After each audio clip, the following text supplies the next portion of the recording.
Okay. பார்த்துக்கோங்க. நேத்து வந்து நாம மேக்ஸ் செக்ஷன் ஃபுல்லா பார்த்தோம். சரி, எஸ்ஏ பார்ட்ட பார்த்தோம். இன்னைக்கு இந்த பிசிக்ஸ பார்த்துட்டு, ஸோ அடுத்து நாம கெமிஸ்ட்ரி பக்கம் போவோம். சரியா? இந்த ஃபுல் பேப்பரும் பார்ப்போம். சரி, எம்சிக்யூலேருந்து ஃபுல்லாவே பார்ப்போம். ஓகே. செஞ்சவங்க இந்த கேள்வி இதை செய்யுங்கடான்னு சொன்னேன்.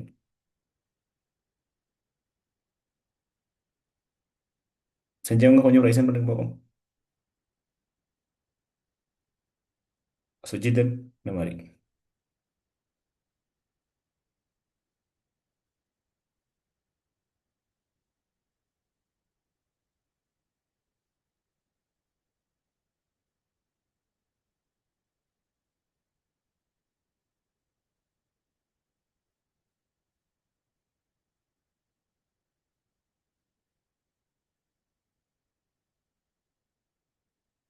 ஓகே.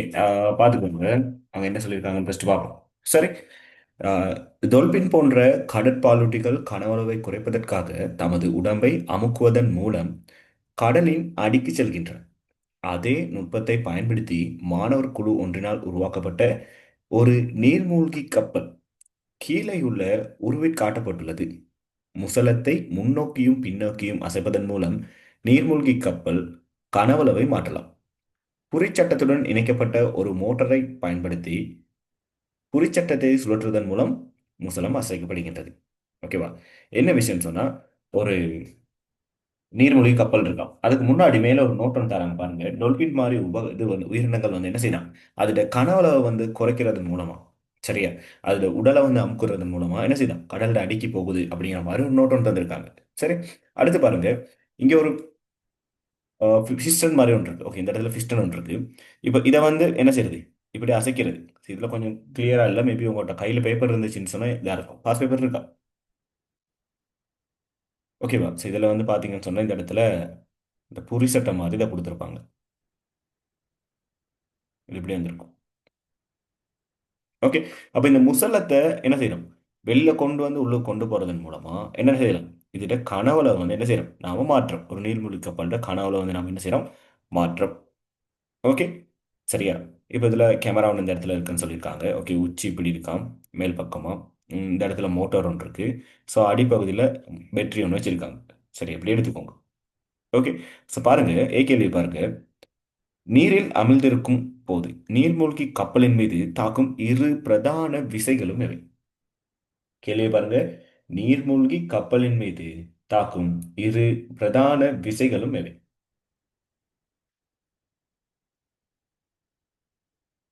என்னென்ன விசை தாக்கும்? எப்படி தாக்கும்? ஒரு சார் பொருள். மேலே இருக்கிறது. ஓகே. ஒரு பொருள் என்ன செய்யும்?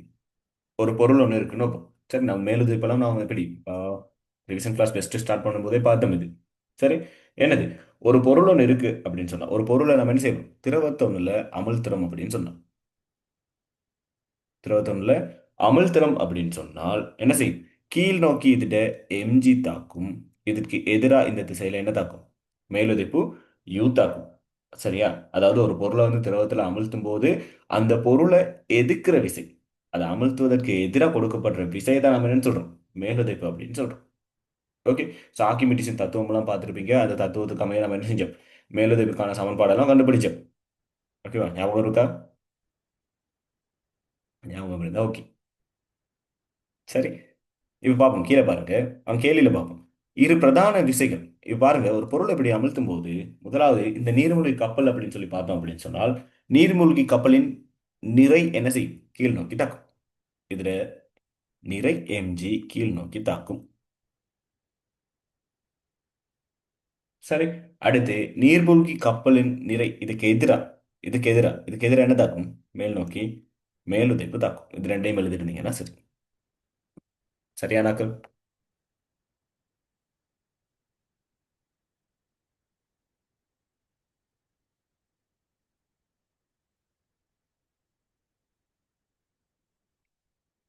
ஓகே. அடுத்த கேள்வியை பாருங்க. நீர்மூழ்கி கப்பலில் பட்டரியே பிரதான பகுதியாகும், பாரமான பகுதியாகும். சரி. நீர்மூழ்கி கப்பலில் பட்டரியே பாரமான பகுதியாகும். நீர்மூழ்கி கப்பலின் அடியில் பட்டரியை ஏற்றுவதற்கான காரணம் யாதுன்னு கேட்குறாங்க. நீர்மூழ்கி கப்பலில் பட்டரி தான் வந்து என்ன, பாரமான பகுதியாகும். இதை நீங்க அடியில் வைக்கிறதுக்கான காரணம் என்னன்னு கேட்குறாங்க. என்ன வரும்?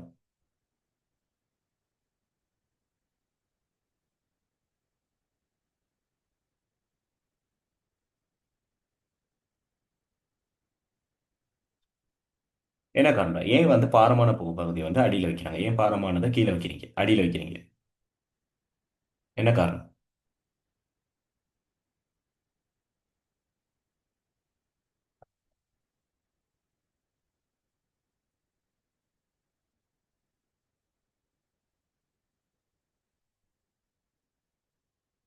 என்ன காரணம்டா?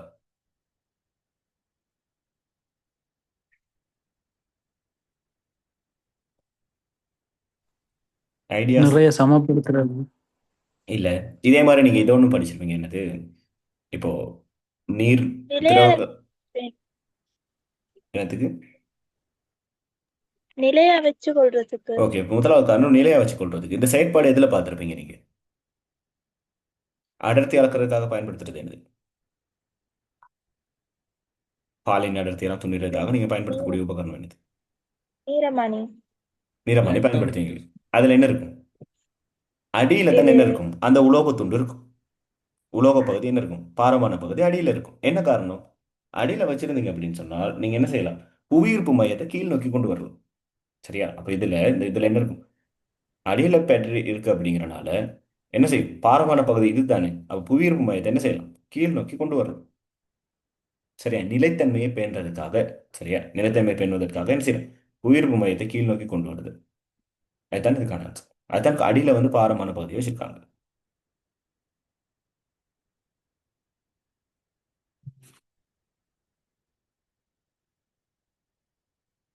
ஓகே. இப்ப நிலைத்தன்மையே போடுவதற்கான வழிதான் சரியா சார்? ஓகே, நிலைத்தன்மையை பேணுதல் அப்படின்னு எழுதியிருந்தாலும் ஓகே. புவியீர்ப்பு மையத்தை கீழ் நோக்கி கொண்டு வருதல் அது எழுதியிருந்தாலும் சரி. சரி, இந்த கேள்வியை பார்த்துக்கோங்க. இந்த முறை இது வந்து ஸ்ட்ரக்சர் பாட்டில் வரலாங்க. நோட்டன் போட்டுக்கோங்க. சரி, ஒவ்வொரு கிளாஸ்லையும் சொல்ற விஷயம் தான். இப்போ நம்ம ஒரு 3 மாசமா நிறைய நோட் பண்ணுங்கன்னு சொல்லி பார்த்துருப்போம். அது எல்லாத்தையும் நோட் பண்ணியே வந்துட்டு வச்சுட்டு வந்திருந்தீங்கன்னு சொன்னாலே அதுகளை மட்டும் பார்த்துட்டு வந்தாலே எக்ஸாமுக்கு நல்லா ரெடி ஆகிருக்கலாம். சரி, ஒவ்வொரு இடத்துலையும் சொல்லும்போது நோட் பண்ணுங்க. இந்த பார்ட், அதாவது மேலுதைப்பு, சார அடர்த்தி, அதனோட சம்மந்தப்பட்ட மாதிரியான கேள்வி ஸ்ட்ரக்சர் பார்ட்டில் வர்றதுக்கான சாத்தியக்கூறு கொஞ்சம் கூடுதலாக இருக்கு. சரியா? அதை கொஞ்சம் பாருங்க. ஓகே. ஸோ பாருங்க, முசலத்தை பி பார்ட். முசலத்தை அசைப்பதன் மூலம் நீர்மூழ்கி கப்பலின் கனவளவை 1500 சென்டிமீட்டர் கனத்திலிருந்து 2000 சென்டிமீட்டர் கனத்திற்கு செப்பன் செய்யலாம். சரி, அப்ப என்ன செய்றாங்க? ஒரு முசலத்தை அமைக்கிற மூலமா கொஞ்சம் பெருசாக்குறாங்க. சரியா? பெருசாக்குறாங்க. அப்போ 1500 சென்டிமீட்டர் கனத்திலிருந்து எங்க கொண்டு போறாங்களாம்? 2000 சென்டிமீட்டர் கணத்துக்கு கொண்டு போறாங்களாம். சரியா? இப்ப கேட்கிற கேள்வி பாருங்க. முதலாவது கேள்வி, நீர்மூழ்கி கப்பல்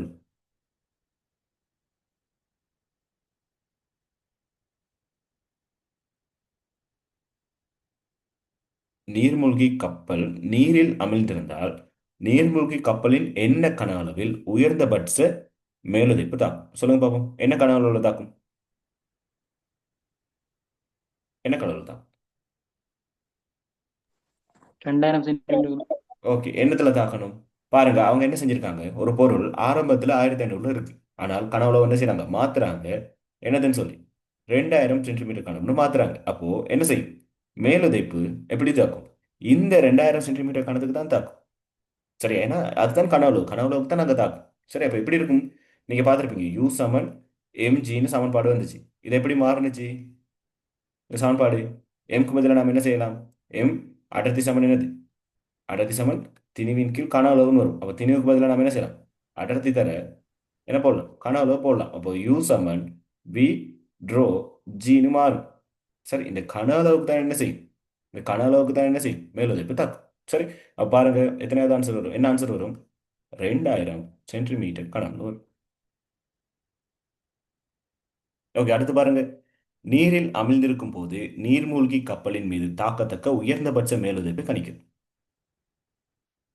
செய்யுங்க பாப்போம். உயர்ந்தபட்ச மேலுதைப்பு சார் 20 14 நியூட்டன். எவ்வளவு வருது? சரியா ஆன்சர் சொல்லுங்க. சரியா செய்யலாமே. 20 நியூட்டன் சார். ஓகே, வேற ஆன்சர்ஸ்? வேற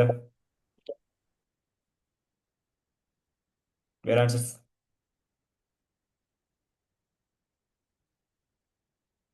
20,000 Grand meter second minus okay, பாப்போம்.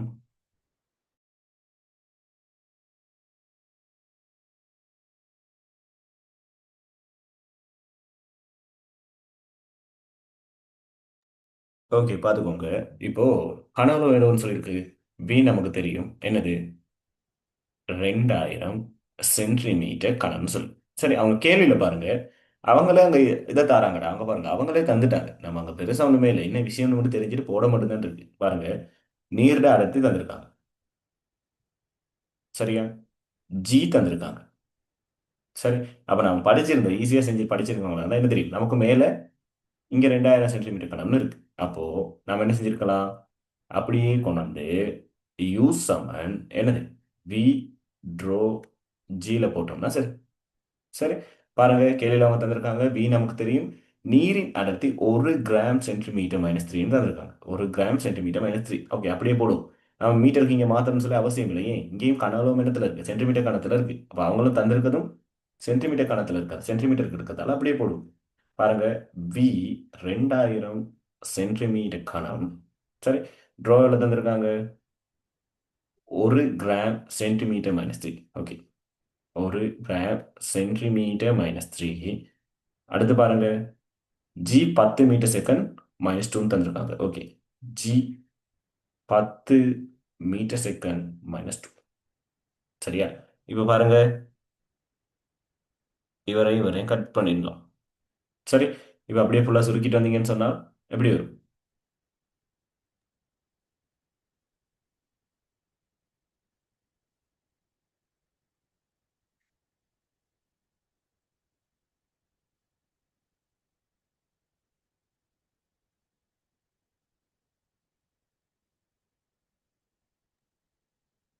இருபது நியூட்டன் வரும்.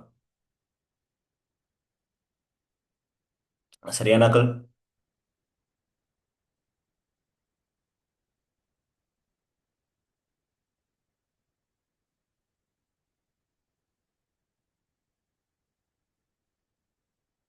சில பேர் என்ன செஞ்சிருப்பீங்கன்னு சொன்னா, டிரெக்டா எப்படி பெருக்கி போட்டிருப்பீங்கடா. இப்போ இதையும் பெருக்கிட்டு சம்டைம் இதுல எப்படி ஆன்சர் பிழைக்கலாம் அப்படின்னு சொன்னால், 20,000 2000 இங்க 10 பெருக்கிட்டு 20,000 போட்டிருப்பாங்க.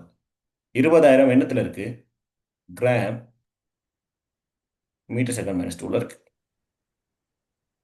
ஓகேவா? கிராம்ல வச்சு செய்யணுமா? எது அலகு எப்படி வரும், அலகு எப்படி வரணும், நியூட்டனுக்கு கிலோகிராம் கிலோகிராம். மீட்டர் செகண்ட் - 2ல வரும். இதுதான் நியூட்டனுக்கு சமம். இதுதான் நியூட்டனுக்கு சமம் இருக்கும். அப்போ நீங்க இந்த கிராம் என்ன செய்யணும், கிலோகிராமுக்கு மாத்தணும். எப்படி மாத்துவீங்க? 1000 பிரிச்சு விட்டீங்க அப்படின்னு சொன்னால் 20 கிலோகிராம் மீட்டர் செகண்ட் - 2. இப்போ நம்ம எப்படி எழுதலாம், 20 நியூட்டன் எழுதலாம். சரியானாக்கள்? ஆன்சரை பார்த்துருக்க கூடாது, ஆன்சர் பக்கம் போயே இருக்கக்கூடாது.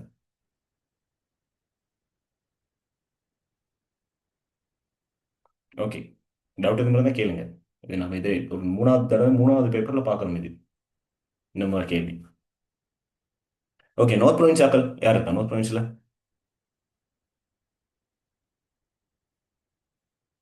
சுஜிதன், ஜப்னதன். நான் இருக்கேன் சார். சுஜிதன் எப்போ, மதுசியன் என்ன எப்போ இது பண்ணியிருக்காங்க, என்னது என்பி பேப்பர் எப்போ ஷெட்யூல் பண்ணியிருக்காங்க? எங்களுக்கு சொல்லல சார், இன்னும் தெரியல. இன்னும் எக்ஸாம் டைம் டேபிள் தரல, எஃப்டபிள்யூசி எதுவும், எஃப்டபிள்யூசி என்பி பேப்பர் எதுவும் தரலையா? இன்னும் எக்ஸாம் டைம் டேபிளும் தரையில, எங்களுக்கு சிஸ்டம் நடக்குமன்றதே இன்னும் தரையில. இன்னும் 6 டைம் நடக்குமானே தெரியல. ஓ. Okay okay okay. சரி, பாருங்க, அப்படி என்பி பேப்பர் எதுவும் கிடைச்சா எனக்கு குயிக்காக கொஞ்சம் போட்டு விடுங்க. சரி,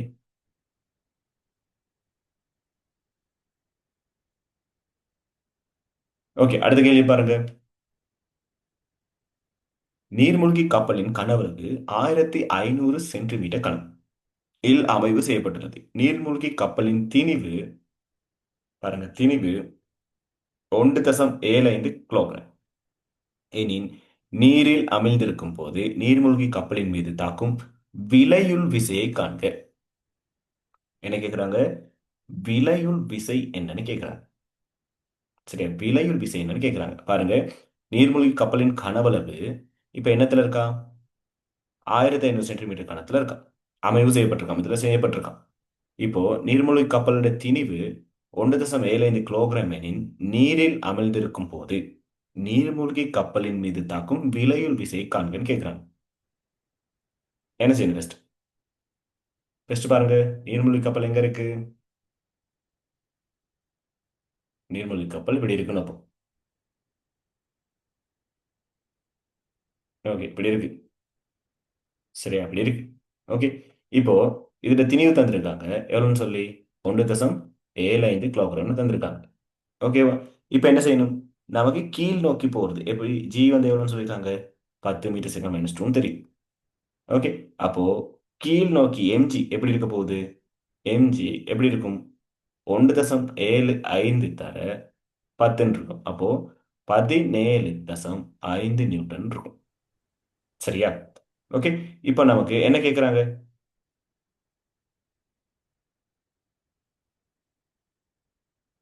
என்ன கேள்வி? விலையுள் விசை தான் கேள்வி. விலையுள் விசை அதுதான் கேட்குறாங்க. விலையுள் விசை எவ்வளோ இருக்குன்னு கேட்குறாங்க. நீர்மூழ்கி கப்பலின் மீது தாக்கும் விலையுள் விசை வந்து என்ன செய்யுங்க, கண்டுபிடிங்க அப்படின்னு கேட்குறாங்க. ஓகே, பாருங்க. இப்போ என்ன செய்யுது? மேலுதைப்பு மேலுதைப்பு எவ்வளவா இருக்கும்? இப்போ இதுல வந்து கனவுல எவ்வளோத்துல வச்சிருக்காங்களாம்? கனவுல எவ்வளோத்துல இருக்கு? கனவளவு எவ்வளோத்துல வச்சிருக்காங்க? 1500 சென்டிமீட்டர் கனத்துல வச்சிருக்காங்க. அப்போ கனவளவு 1500 இருந்தால் கனவளவு 1500 இருந்தால் நமக்கு கிடைக்கக்கூடிய மேலுதைப்பு யூ எப்படி இருக்கும்? 15 நியூட்டனா இருக்கும். இது கிளியரா பெஸ்ட். அப்ப நீங்க யோசிக்க கூடாது, முதல்ல நாம 20 கண்டுபிடிச்சோம் சார், இப்போ இப்படி 15 வந்துச்சுன்னு சொல்லி. டவுட் இருந்தா கேளுங்க. சார் ரிப்பீட் பண்ணுங்க. ஓகே, பாருங்க. முதலாவது கேள்வியில அவங்க என்ன செஞ்சாங்க அப்படின்னு சொன்னால், கனவுல வந்து எவ்வளவுன்னு சொல்லியிருக்காங்க. முதலாவது கேள்வியில பாருங்க.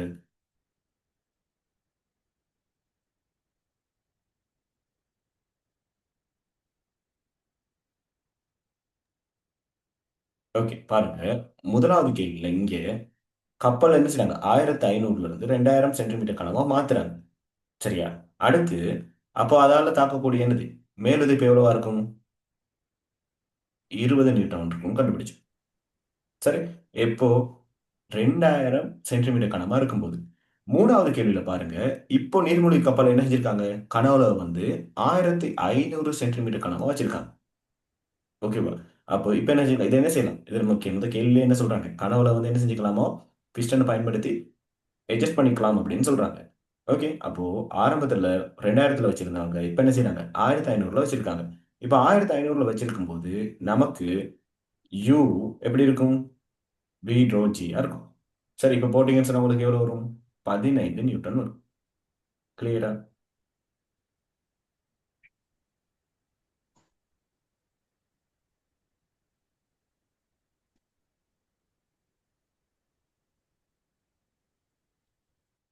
சுஜிதன் ஓகேவா? Okay sir, விளங்கிட்டு. ஓகே, இப்போ பாருங்க. அப்ப இந்த கனவுளவு 1500 சென்டிமீட்டர் கனத்துக்கு தான் யூ எவ்வளவு தாக்கும்? 15 நியூட்டன் தாக்கும். எப்படி தாக்கும்? மேல் நோக்கி தாக்கும். மேலுதைப்பு மேல் நோக்கி எவ்வளவு நியூட்டன் தாக்கும்? 15 நியூட்டன் தாக்கும். இப்போ விலையுள் விசை பாருங்க. எம்ஜி கீழ் நோக்கி எவ்வளவு தாக்குது? 17.5 நியூட்டன் தாக்குது. அப்போ விலையுள் விசை இங்க எப்படி வரும்? கீழ் நோக்கி தாக்குற எம்ஜில இருந்து என்ன செய்யும்? இந்த யூவை கழிச்சு விட்டோம் அப்படின்னு சொன்னா 17.5ல இருந்து 15 நியூட்டனை கழிக்கிறோம். விலையுள் விசை 2.5 நியூட்டனா இருக்கும். எங்க இருக்கும்? கீழ் நோக்கி இருக்கும். கட்டாயம் கீழ் நோக்கின்னு கொடுக்கணும். விலையுள் விசை எங்க இருக்கும்? கீழ் நோக்கி இருக்கும். ஓகேவா?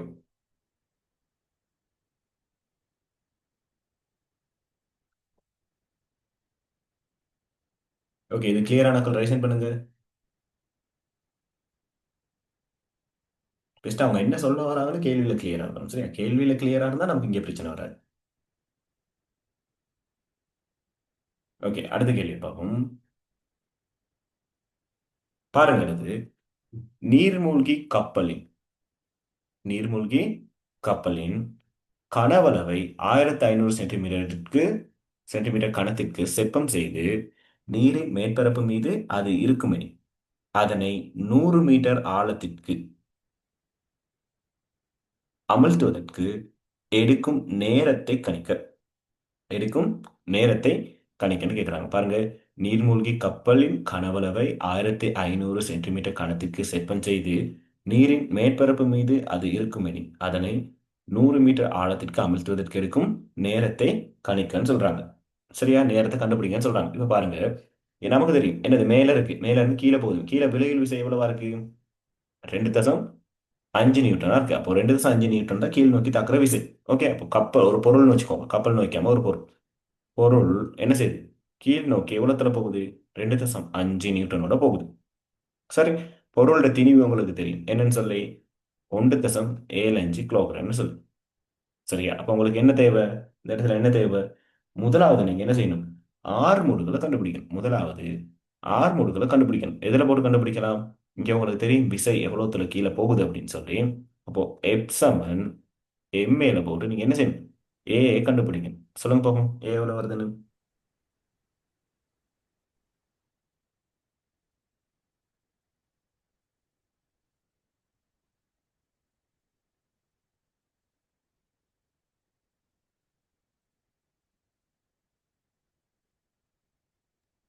ஒன்று தசம் 43. எவ்வளவு வருது?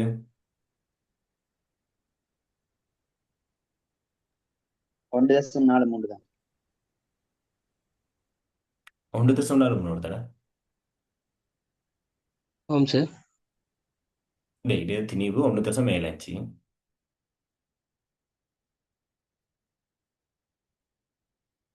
எஃப் இங்க இருக்கு, இதை கொண்டு வந்து இங்க பிரிச்சிங்கன்னு சொன்னா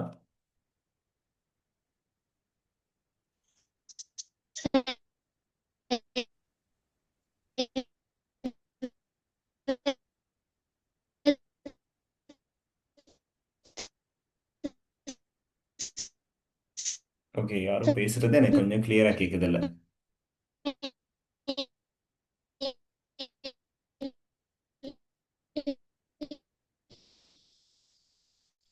ஒன்று தசை 4 தான் சார் வருது.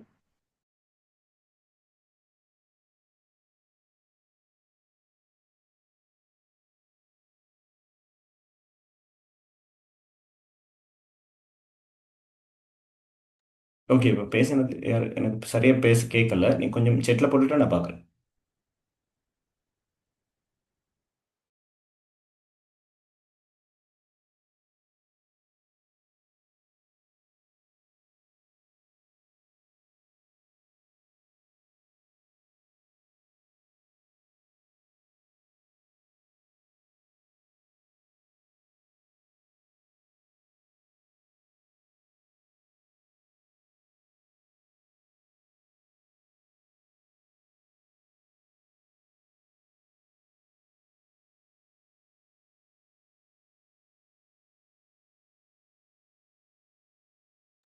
ஓகே, அப்ப பாருங்க, எஃப்க்கு பிரதியிடுங்க.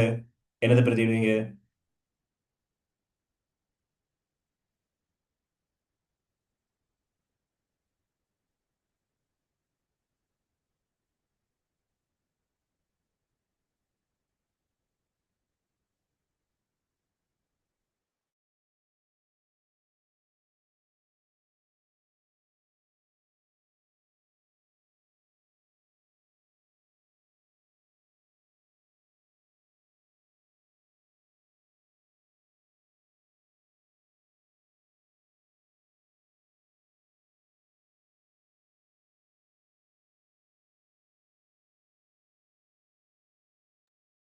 ஓகேடா, பேசுறது கிளியராடா, சாரி.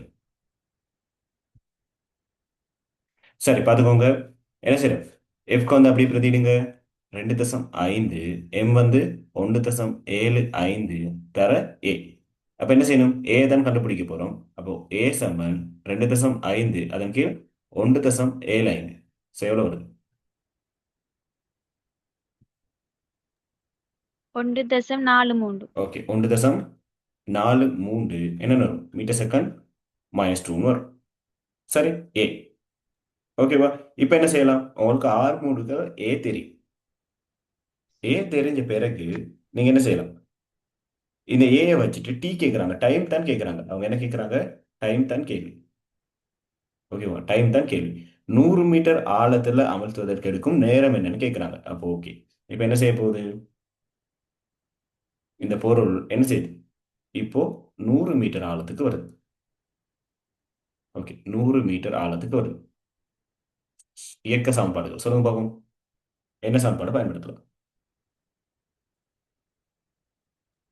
கதிசமன் தூரத்தின் நேரம். தூரத்தின் கீழ் நேரம் தான் கேள்வி. கதி இல்லைங்க, கதி இல்லையே, ஆறு மூடுகள் தான் இருக்கு, ஏ தான் இருக்கு. ஏ சம்பந்தப்பட்ட சமன்பாடுன்னு சொல்லுங்க. இயக்க சமன்பாடுகள் கொஞ்சம் சொல்லுங்க. S சமன் UT சக அரை MD வர்க்கம். எஸ் சமன் யூடி பிளஸ் அரை ஏடி வர்க்கம். ஓகே, அடுத்து வேற என்ன சமன்பாடு இருக்கு?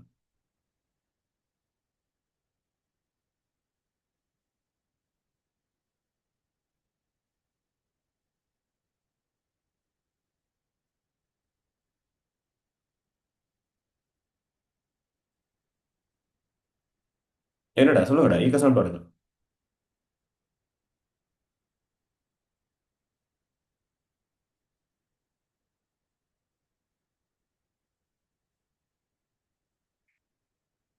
ம் V சமன் U plus AT. Okay, V சமன் யூ பிளஸ் ஏடி. ஓகே, அடுத்து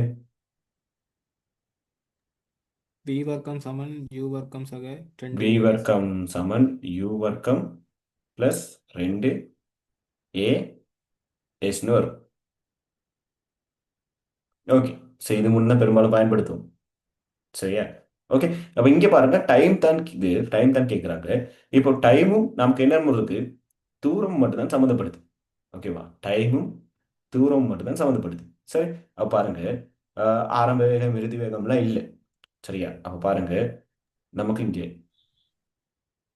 இந்த சமன்பாடு தான் என்ன செய்யலாம், பயன்படுத்தலாம். இந்த சமன்பாடு தான் என்ன செய்யலாம், பயன்படுத்தலாம். அப்போ எஸ்க்கு போடுங்க 100.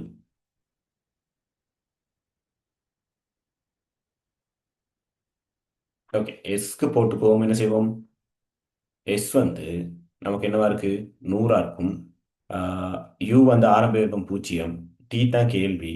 ஓகே, ஏ வந்து தெரியும், 1.43 மீட்டர் செகண்ட் மைனஸ் 2ன்னு சொல்லி. ஓகே, இப்போ அப்படியே பிரதிவிங்க. எஸ் சமன் யூடி அரை ஏடி வர்க்கம். சரி, யூ 0னா இது அப்படியே ஃபுல்லாக 0 ஆயிரும். அரை ஏ போடுங்க 1.43. ஓகே, அரை டி வர்க்கம் தான் கேள்வி. இங்கே 100.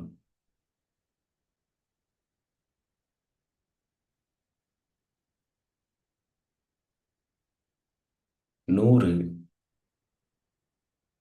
1.43 அதன் கீழ் 2 தர டி வர்க்கம். இது அங்கே கொண்டு போங்க, இது இங்கே கொண்டு வாங்க.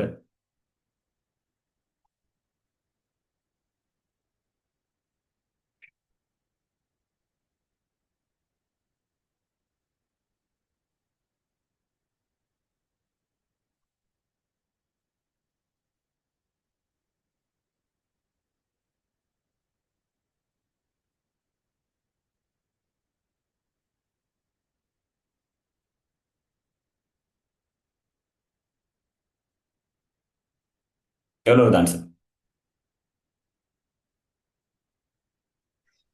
11.82. 11.83 செகண்ட் கிட்ட வரும். சரியானாக்கள்?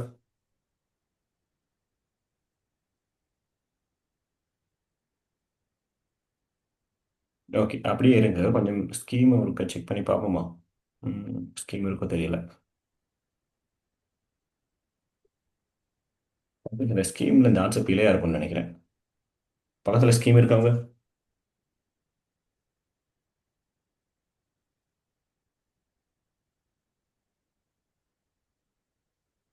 ஓகே, நான் ஒரு ஸ்கீம்ல ஒரு செக் பண்ணிட்டு சொல்றேன். சரியா? பக்கத்தில் இப்போ ஸ்கீம் இல்லை, பட் ஒரு செக் பண்ணி பாருங்க. சார் ஸ்கீம்ல ஐ திங்க் இந்த ஆன்சர் பிழைன்னு நினைக்கிறேன்.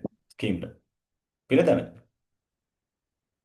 ஓம் சார். ஓ, அது பிழை. அந்த ஆன்சர் ஸ்கீம்ல வந்து பிழையா இருக்கு. வர்க்கமூலம் 286 வந்திருக்கு. ஓ, அதில் அவங்க அந்த இடத்துல பாருங்க, எப்சமன் எக்மேன்னு சரியாக பிரதிட்டு இருப்பாங்க, பட் இந்த பக்கம் கொண்டு வந்து பிரிக்கும் போது பிழை.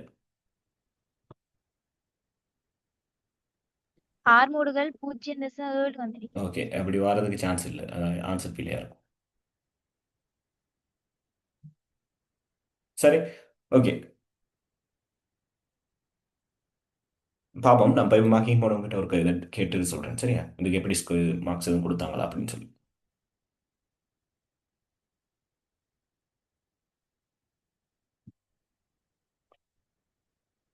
ஓகே, அடுத்த கேள்வி. அமுக்கத்தோட சம்மந்தப்பட்ட மாதிரி வருது. ஓகே, பாருங்க. இந்த முறை நான் எதிர்பார்க்குற கேள்வி ஸ்ட்ரக்சர் பார்ட்ல நான் எதிர்பார்க்குற இந்த செக்ஷன்ல இருந்து வரலாம் அப்படின்னு சொல்லி மேலுதிர்வு, அமுக்கம் இதெல்லாம் சேர்த்து கொஞ்சம் பாருங்க. சரியா? அடுத்த கேள்வி பாருங்க. 100 மீட்டர் ஆழத்தில் மேலும் அமிழ்வதை நிப்பாட்டுவதற்கு முசலத்தை அசைப்பதன் மூலம் நீர்மூழ்கி கப்பலின் கனவளவை கூட்ட வேண்டியுள்ளது. சரியா? இப்ப என்ன செய்யறாங்களா? ஓகே, 100 மீட்டரோட நம்ம நிப்பாட்டணும் அப்படிங்கறதுனால என்ன செய்யறாங்க? இப்போ மேலதைப்போட இதை வந்து பெருமதியை கூட்டணும் அப்படின்னு சொன்னா விலையில் விசை என்ன செஞ்சிடும்? இதாயிடும். சரி, அப்ப அதை வந்து என்ன செய்யலாம்? சமப்படுத்தலாம். இல்லைன்னா அந்த ஆழத்துல நிப்பாட்டணும் அப்படிங்கறதுக்காக என்ன செய்யறாங்க? கனவுல வந்து இப்ப கூட்ட போறாங்க. பாருங்க, முதலாவது கேள்வி. 100 மீட்டர் ஆழத்தில் நீர் அமுக்கம் யாது? 100 மீட்டர் ஆழத்தில் நீரிட அமுக்கம் என்னன்னு கேட்கிறாங்க. மேற்பரப்பு அமுக்கம் 1 தர 10 பஸ்கால் அப்படின்னு எடுங்க அப்படின்னு சொல்றாங்க. சரியா? என்ன செய்யலாம்? பாருங்க, ஒரு மேற்பரப்பு இருக்கு. ஓகே, இந்த மாதிரி ஒரு ஒரு குவளையில என்ன செய்யும்? ஒரு ஏதோ ஒரு கடல் பரப்போ ஒரு குளமோ இதை வச்சுக்கோங்க. சரி, இந்த மேற்பரப்பு இருக்கு. இதுல 100 மீட்டர் ஆழத்துல ஒரு பொருள் இருக்கு. சரியா? இப்ப பாருங்க, இந்த மேற்பரப்புல தாக்குற அமுக்கத்தை நம்ம பி நோட் நோக்கும். P nought. சரி, இந்த பாயிண்ட்ல இருக்கிறத P1 இல்லாட்டி P1 பாயிண்ட்ல இருக்குது. அப்போ இந்த பொருள் மீது என்னென்ன அமுக்கம் தாக்கும்? முதலாவது பாருங்க, இந்த மேற்பரப்புல இருக்க அமுக்கம் இருக்கும். அதை தாண்டி ஆழம் கூட கூட என்ன செய்யும்? அமுக்கம் அதிகரிக்கும். இந்த அமுக்கத்தை என்னன்னு சொல்லுவோம்? நீங்க H ட்ரோ டின்னு சொல்லுவீங்க. H draw G. ஓகேவா? அப்ப பாருங்க, இந்த பாயிண்ட்ல இந்த 100ங்கிற இடத்துல, அதாவது P100 மீட்டர்ல ஓகே எப்படி இருக்கும்? பி நோட்ங்கிற ஒரு அமுக்கம் தாக்கும், அதாவது வளிமண்டல அமுக்கம். அதோட சேர்த்து H2Gயும் தாக்கும். பாருங்க, பி நோட் உங்களுக்கு எவ்வளவு தந்திருக்காங்க? 1 தர 10 தராங்க. அடுத்து பாருங்க, இது என்ன ஆழம்? 100 மீட்டர். அப்போ H வந்து எவ்வளவா இருக்கும் உங்களுக்கு? 100 மீட்டரா இருக்கும். ட்ரோ இது நீர் அப்படிங்கிறனால என்ன இருக்கும்? 1000 இருக்கும். சரி, அடர்த்தி. ஓகே, அடுத்து இங்கே 10. சரியா? 1 தர 10 ஸோ 10 இருக்கிறதால நான் அதை கூட்டுறதுக்கு ஈஸியாக இதையும் 10 மாதிரி 1 2 3 4 5. ஓகே, அப்போ 10 தர 10 எப்படி வரும்? 11 தர 10 ஃபர்ஸ்ட் கால் வரும். சரியானாக்கு?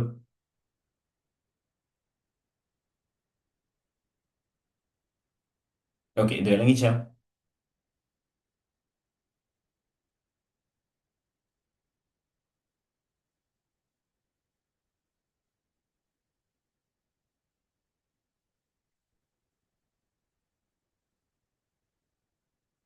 ஓகே, அடுத்து பாருங்க. அடுத்த கேள்வி என்ன கேட்குறாங்க? 2வது கேள்வி பாருங்க.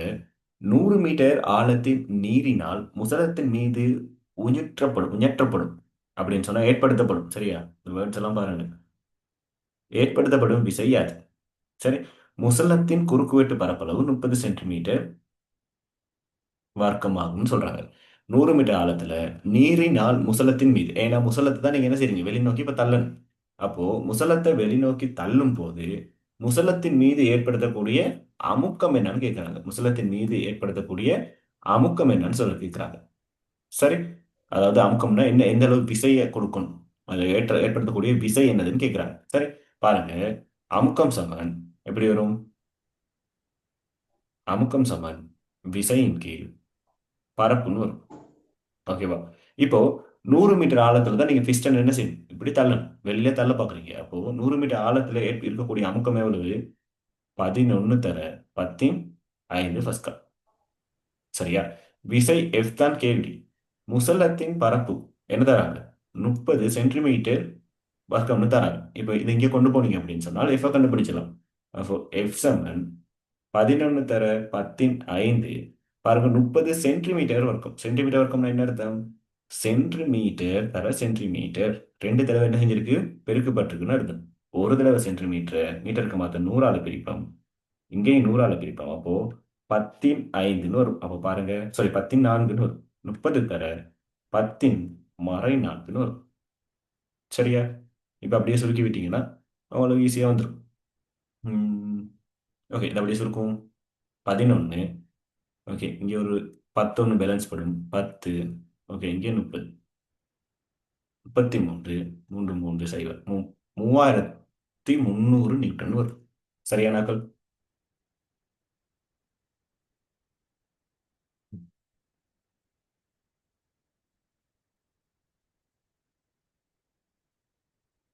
ஃபர்ஸ்ட் விளங்கிச்சா? அங்க என்ன கேள்வி கேட்டிருக்காங்க, என்ன செஞ்சோம்னு சொல்லி விளங்கிச்சா? அதுல விளங்கலன்னு சொன்னா டாக்டர் கேளுங்க, என்னன்னு கேளுங்க.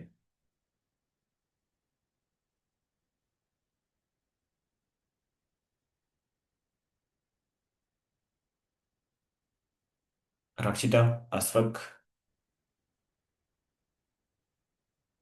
இந்துசன், ஓம் சார் விளங்கி.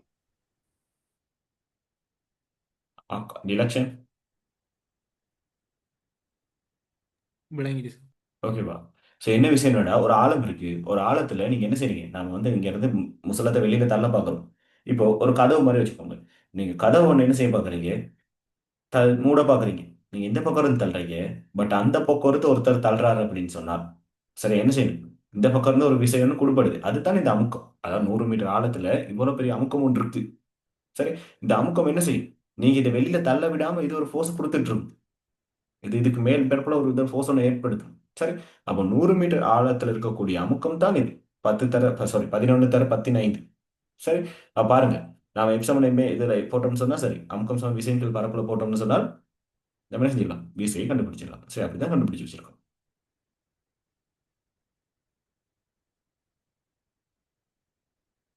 அடுத்து பாருங்க,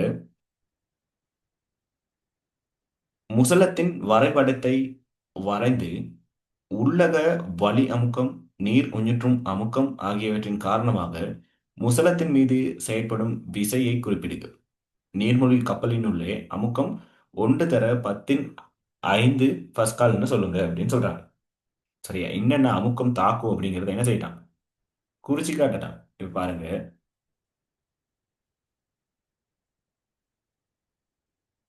அந்த முசலம் எப்படி இருக்கு?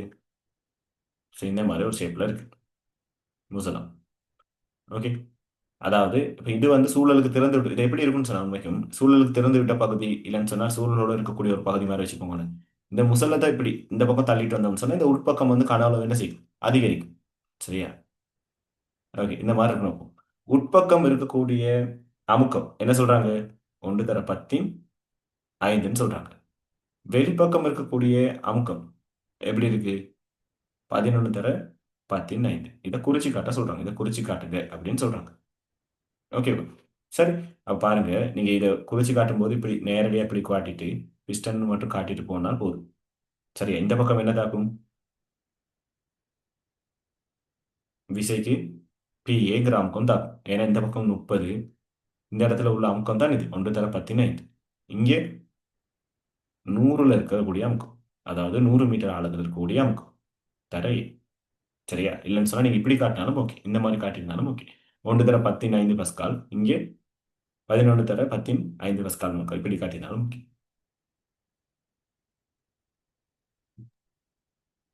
சரி, கொஞ்சம் இது திருப்பி விளம்பப்படுத்துங்க. ஓகே, உங்களுக்கு எந்த இடத்துல விளங்கப்படுத்தணும், இந்த இந்த கடைசியா கேள்வியா பார்த்த இல்லாட்டி கொஸ்டின் தான். கடைசியா பார்த்த கேள்வி? ஓகே, பார்த்துக்கோங்க. கடைசியா பார்த்த கேள்வி என்ன கேட்குறாங்கன்னு சொன்னா, ஒரு நீர்மூழ்கி கப்பல் இருக்கு. இந்த நீர்மூழ்கி கப்பல்ல உட்பக்கமா வந்து இருக்கக்கூடிய அமுக்கம் வந்து 1 தர 10 சரியா? இப்போ இந்த முசலத்தின் காரணமா, இந்த உள்ளுக்கு இருக்க வழி, வெளியில இருக்கக்கூடிய அமுக்கம், இதன் காரணமா இந்த முசலத்தின் மீது ஏற்படுத்தக்கூடிய அந்த விசை இருக்கு தானே, அதை வந்து காட்டுங்க அப்படின்னு சொல்றாங்க. அந்த விசையை காட்டுங்க அப்படின்னு சொல்றாங்க. சரி, அப்போ அந்த போட்டோ எப்படி இருக்கு, நீங்க போட்டோவெல்லாம் மறந்துருங்க. அது என்ன விஷயம் அப்படின்னு சொன்னால், ஒரு பிஸ்டன் ஒன்று அசைக்கிறது மூலமா நம்ம கனவுல வந்து என்ன செய்யணும், மாத்தணும்.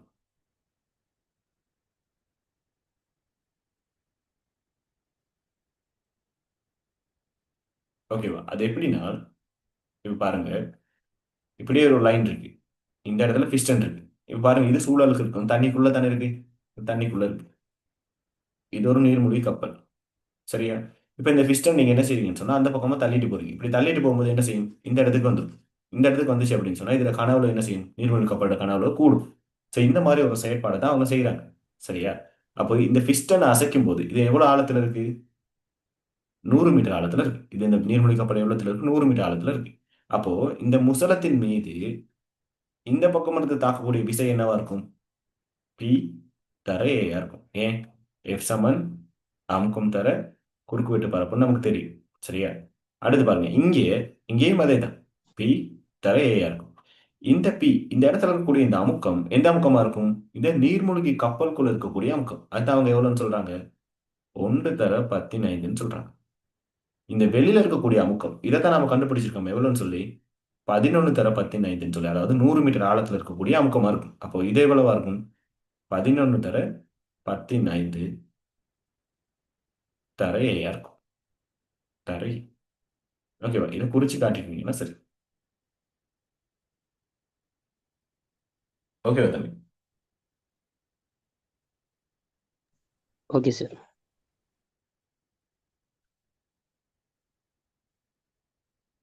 ஓகே, அடுத்த கேள்வி பார்ப்போம்.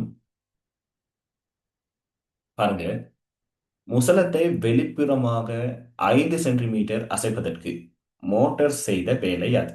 ஸோ வெளிப்பக்கமா 5 சென்டிமீட்டர் அசைக்கிறாங்க. பாருங்க, இந்த லைன்ல என்ன செய்யறாங்க? வெளிப்பக்கமா 5 சென்டிமீட்டர் அசைக்கிறாங்க. ஓகே, வெளிப்பக்கமா 5 சென்டிமீட்டர் அசைக்கிறாங்க. சரி, சொல்லுங்க பாப்போம். எவ்வளவு ஜூல் வேலை செய்யணும்னு கேட்கிறாங்க. பாருங்க, ஃபர்ஸ்ட் இங்க இருந்து ஒரு விசை இருக்கு, இங்க இருந்து ஒரு விசை இருக்கு.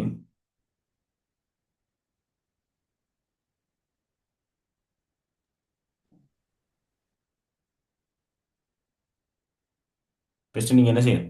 விலையுள் விசையை கண்டுபிடிக்கணும். விலையுள் விசை கண்டுபிடிக்கணும்.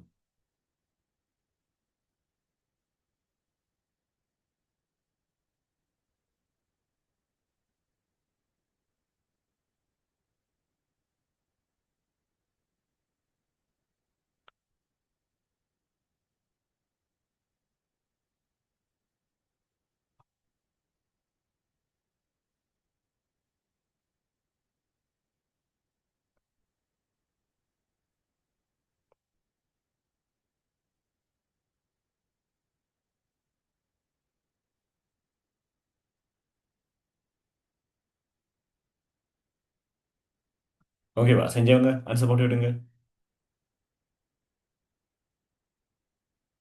பாருங்க, முதலாவது என்ன செய்யணும் அப்படின்னு சொன்னால், இப்போ இங்க இருந்து ஒரு விசை தாக்குது. ஓகே, இங்க இருந்து ஒரு விசை தாக்குது. இப்போ இந்த பக்கமா தான் நீங்க அசைக்கணும். 5 சென்டிமீட்டர் இந்த பக்கமா அசைக்க போறீங்க, இந்த பக்கமா அசைக்க போறீங்க. அப்படிங்கும் போது என்ன செய்யணும்? இங்க இருக்கக்கூடிய இந்த விசைய தாண்டி மேலதிகமா ஒரு விசை இங்க இருந்து கொடுத்தால் மட்டும்தான் இது போகும். விளங்கிச்சா? இங்க இருந்து வரக்கூடிய விசையை தாண்டி இங்க உள்ள விசை போனால் மட்டும்தான் இது போகும். அப்ப என்ன செய்யணும்? இந்த ரெண்டுல எடுக்கக்கூடிய விலையில் விசை, இந்த பக்கமா இருக்கக்கூடிய விலையில் விசை எவ்வளோன்னு கண்டுபிடிக்கணும். அந்த விலையில் விசை எஃப் கண்டுபிடிச்சிட்டு அப்பதான் அதையும் தாண்டி என்ன செய்யணும்? விசை ஒன்று கொடுத்தா தான் என்ன செய்யும்? போகும். ஓகேவா? அப்ப நீங்க அந்த அளவுக்கு விசையை கண்டுபிடிக்கணும். ஓகே, விலையில் விசை, இந்த இடத்துல கூடிய விலை விசையை கண்டுபிடிச்சிட்டு அதை தான் எஃப்னு சொல்லி பிரதிக்கிட்டீங்கன்னா சரி.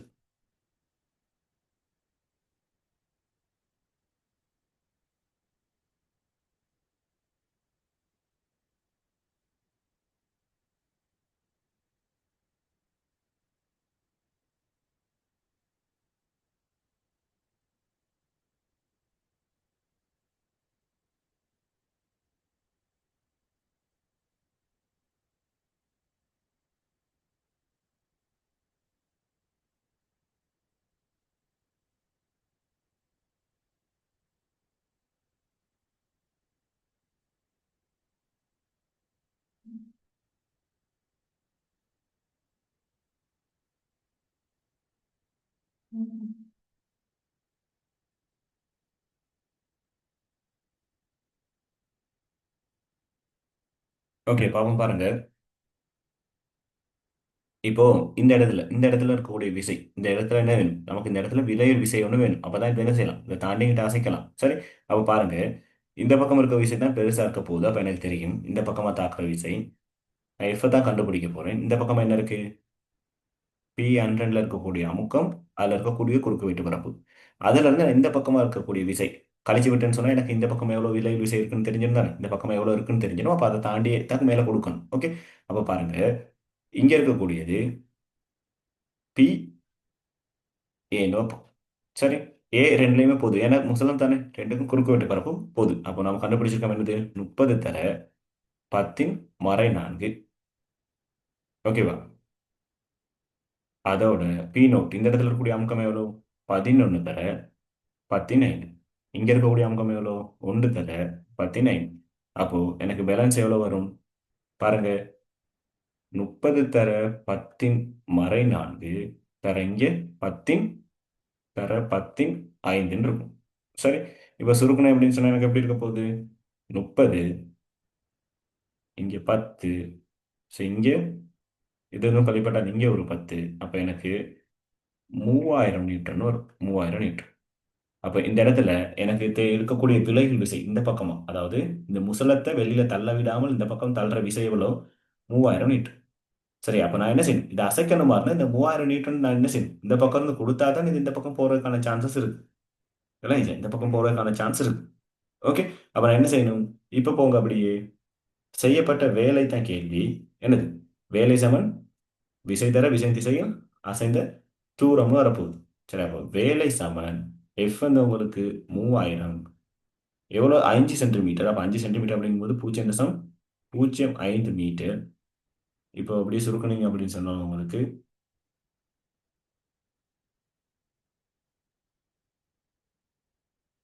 150 நியூட்டன் மீட்டர்னு வரும். சரி, இல்லைன்னு சொன்னால் 150 ஜூல்னு வரும். சரியானாக்கள்? ஃபஸ்ட் விளங்கிச்சா என்ன செஞ்சிருக்கோம் அப்படின்னு சொல்லி?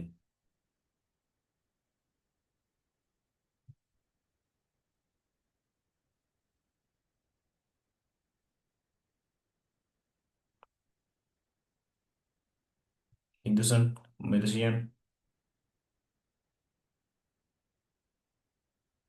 திருப்பி சொல்லுவீங்க சார்? ஓகே, நான் சொல்றேன். ஓகே, வேற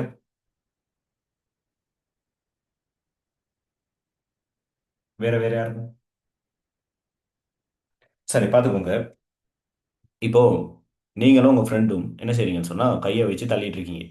சரி, இது உங்களோட நீங்க தள்ளுறது, இந்த பக்கம் உங்களோட ஃப்ரெண்ட் தள்ளுறாரு. சரி, ரெண்டு பேரும் ஒவ்வொரு கையா வச்சு தள்ளுறீங்க. நீங்க இந்த பக்கம் இருந்து ஒரு வீசி கொடுக்குறீங்க, இந்த பக்கம் இருந்து ஒரு வீசி கொடுக்குறீங்க. இப்போ இது வந்து எந்த இடத்துல இது வந்து நீங்களோட கை நீங்க ரெண்டு பக்கமும் அசைக்காமல் எப்போ இருப்பீங்க? ரெண்டு விசையும் சமனா இருந்தா ரெண்டு பேரும் என்ன செய்வீங்க? எந்த பக்கமும் போகாமல் இருக்கும், இயக்கம் ஒண்ணுமே இருக்காமல் இருக்கும், சமனா இருக்கும். சரியா? ஓகே. ஸோ இதே மாதிரி ஒரு செயற்பாடு தான் இது. இந்த இடம் தான் ஃபிஸ்டன் வச்சுக்கோங்க. நீங்க இந்த பக்கம் இருக்கவர் ஏன்னு வைப்போம், இந்த பக்கம் இருக்கவர் பி. சரியா? பி வந்து ஒரு அமுக்கம் ஒன்று வச்சிருக்காரு. எவ்வளோ? 1 தர 10 ஒரு அமுக்கம் வச்சிருக்காரு. சரி, அடுத்து ஏங்கிற ஒரு நபர் வச்சிருக்காரு 11 தர 10 வச்சிருக்காரு. சரி, இப்போ நீங்களே சொல்லுங்க, யார்கிட்ட விசை இதுல கூடுதலா இருக்கு? ஏ இந்த ஏ இட விசை கூடுதலா இருக்கு. அப்போ உண்மையாவே பார்த்தால் ஏ தான் என்ன செய்வாரு? உள்பக்கமா தள்ளிக்கிட்டு வருவாரு. ஆமாவா இல்லையா?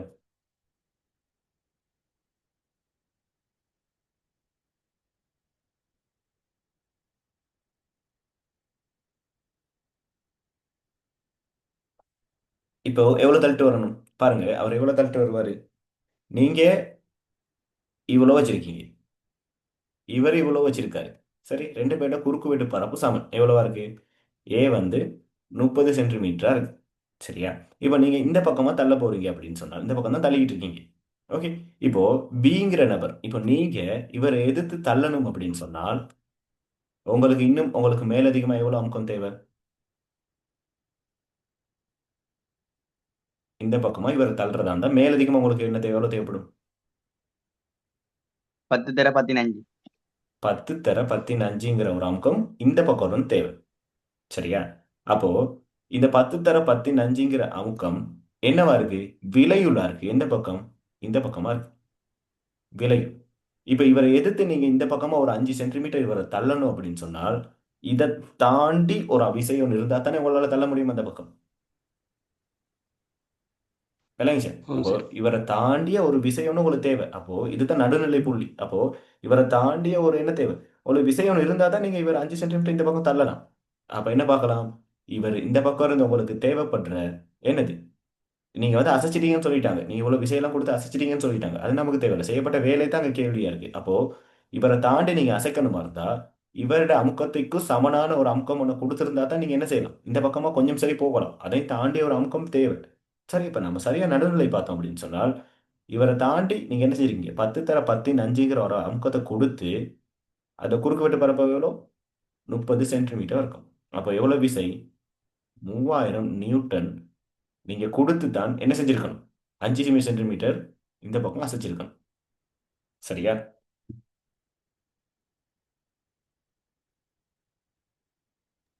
சரி சார்.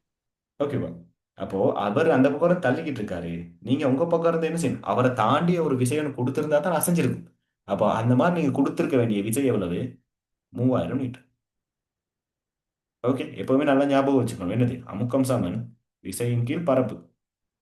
இந்த இடத்துல ஏன் நாம அமுக்கத்தை பத்தி பேசுறோம் மட்டும் அப்படின்னு சொன்னால், பிஸ்டன் ரெண்டு பக்கமும் சமன். இந்த பக்கமும் சமன், இந்த பக்கமும் இதுல குறுக்கு வெட்டு என்னது? ஒரே ஒன்று தான்.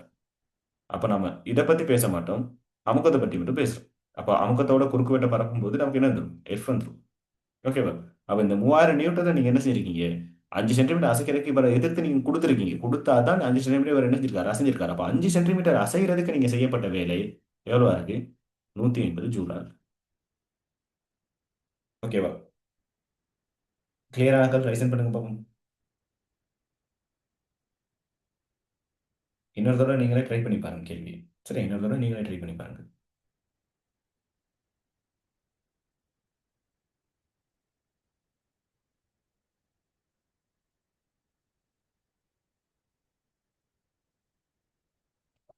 ஓகே, அடுத்து பார்ப்போம்.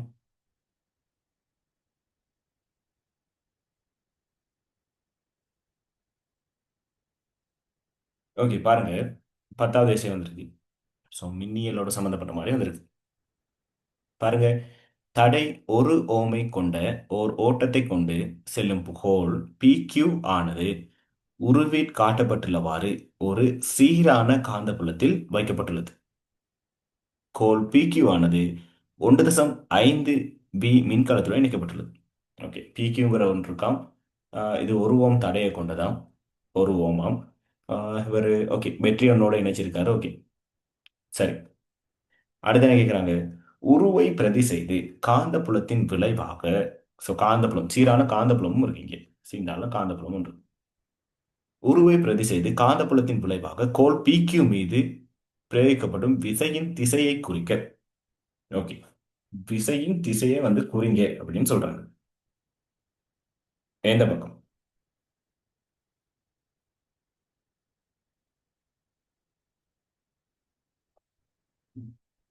என்னடா யாரோட விதி?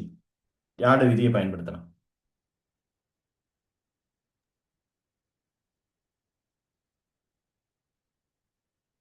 மின்னோட்டம் இருக்கு, காந்தப்புலம் இருக்கு. பிளமிங் இடக்கை ம், ஓமின் விதி. ஓமின் விதியா? பிளமிங்கின் இடக்கை விதி. ஓகே, பிளம்பிங் இடக்கை விதியை கொஞ்சம் சொல்லுங்க பார்ப்போம்.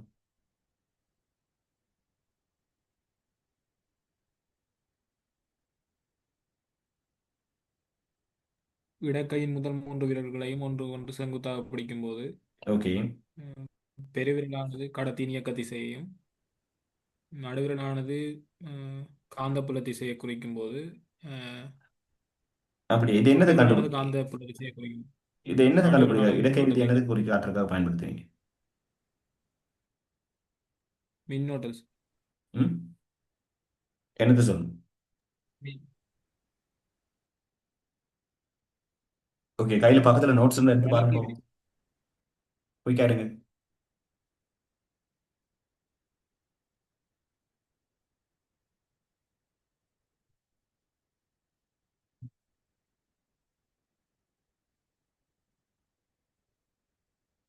ஓகே, பார்த்துக்கோங்க. பிளம்பிங்கிட வழக்கை விதி. வழக்கை விதி என்னதுக்காக பயன்படுத்துவீங்க? சரி, முதல் 3 விரல்களையும் ஒன்றுக்கொன்று செங்குத்தாக பிடிக்கிற டைம்ல, சரியா, வலக்கையின் முதல் 3 விரல்களையும் என்ன செய்யுங்க? செங்குத்தா ஒன்றுக்கொன்று செங்குத்தா பிடிக்கிற டைம்ல என்ன செஞ்சும்? பெருவிரல் என்னதை காட்டும்? கடத்தி அசைகிற திசையை காட்டும். ஓகேவா? பெருவிரல் என்ன செய்யும்? கடத்தி அசைகிற திசையை காட்டும். ஓகே, ஆட்காட்டி விரல் என்னதை காட்டும்? காந்தப்பாய திசையை காட்டும். சரி, அப்போ பெருவிரல் ஒன்றுக்கொன்று செங்குத்தா பிடிச்சிருக்கும். பெருவிரல் தான் இந்த பக்கம் இருக்கும். பெருவிரல் என்னதை காட்டும்?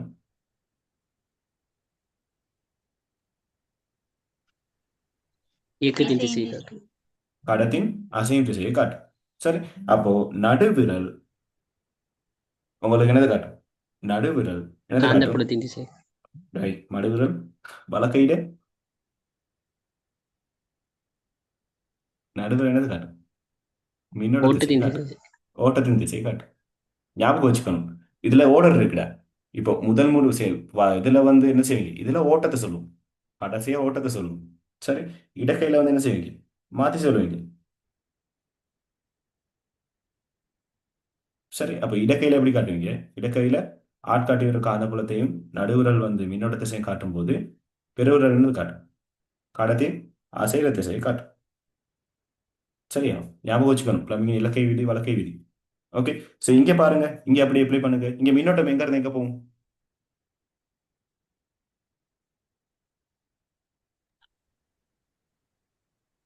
மின்னோட்டம் ரக்ஷிதா, மின்னோட்டம் இங்கே P Q. P ல இருந்து எங்க போகும்? Q க்கு போகும். அதாவது இங்கே தான் ப்ளஸ் இருக்கு, இங்க மைனஸ் இருக்கு, இங்க இருந்து இங்க என்ன செய்யும்? மின்னோட்டம் இந்த பக்கமா ஓடும். அப்போ இந்த பக்கமா வச்சீங்க அப்படின்னு சொன்னா, சரி, இந்த பக்கமா வைக்கிறீங்க. ஓகே, மின்னோட்டம் போற திசை தெரியும். சரியா? காந்தப்புல திசை தெரியும். காந்தப்புல திசையும் தெரியும். அப்ப என்னது? கடத்தி என்ன தேவை? கடத்தி அசைகிற திசை தான் தேவை. கடத்தி அசைக்கிறேன்னா அதுக்கான விசை எங்க அப்ளை பண்ண போறோம் அப்படிங்கிறது தேவை. என்ன விதி? பிளம்பிங்கின் இடக்கை விதி. பிளம்பிங் இடக்கை விதி அப்படியே அப்ளை பண்ணுங்க. அப்ளை பண்ணீங்க அப்படின்னு சொன்னால் பார்த்துக்கோங்க. பிளம்பிங் இடக்கை விதி அப்ளை பண்ணீங்க அப்படின்னு சொன்னால் உங்களுக்கு பாருங்க, காந்தப்புலம் இங்க இருக்கு. சரியா? ஓகே. அப்போ கடத்தி அசைகிறது வந்து எப்படி இருக்கும்? இந்த திசையில இருக்கும்.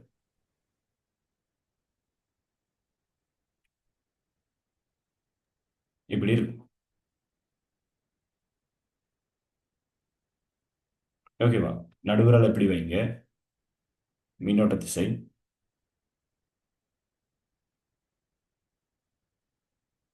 ஓகே. ஸோ காந்தப்புலம்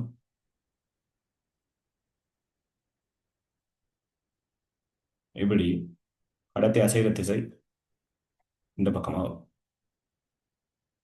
சரி, அவங்க என்ன கேட்குறாங்க? உருவ வந்து பிரதி செஞ்சுட்டு நீங்க என்ன செய்யலாம்? திசையையும் குறிச்சு காட்டுங்க அப்படின்னு சொல்றாங்க. சரி, திசையும் என்ன செய்யுங்க? குறிச்சு காட்டுங்க அப்படின்னு சொல்றாங்க. அப்போ இந்த பக்கம் மட்டும் காட்டினீங்கன்னா போதும்.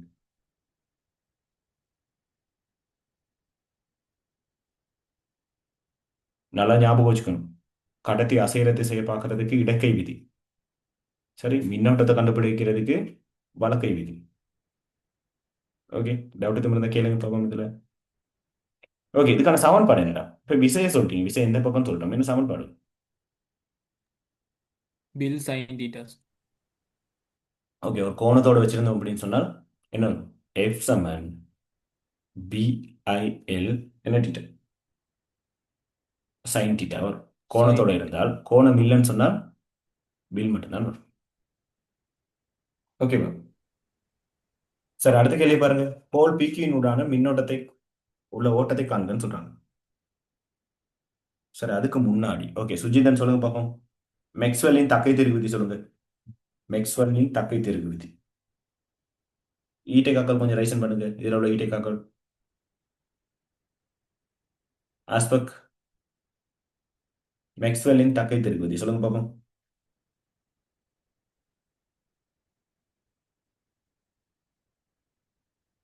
எஸ்எப்டிலையும் இருக்கு. ரக்ஷிதா, பரடேயின் விதி சொல்லுங்க பார்ப்போம். நோட் பண்ணுங்க, இதெல்லாம் பாடமாக்கணுங்கிறத நோட் பண்ணுங்க.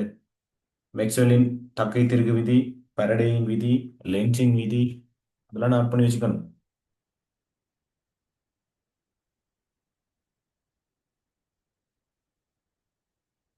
அடுத்து பிளம்பிங்கின் வலக்கை இடக்கை விதி. ஓகே, இதெல்லாம் கட்டாயம் முக்கியம்டா.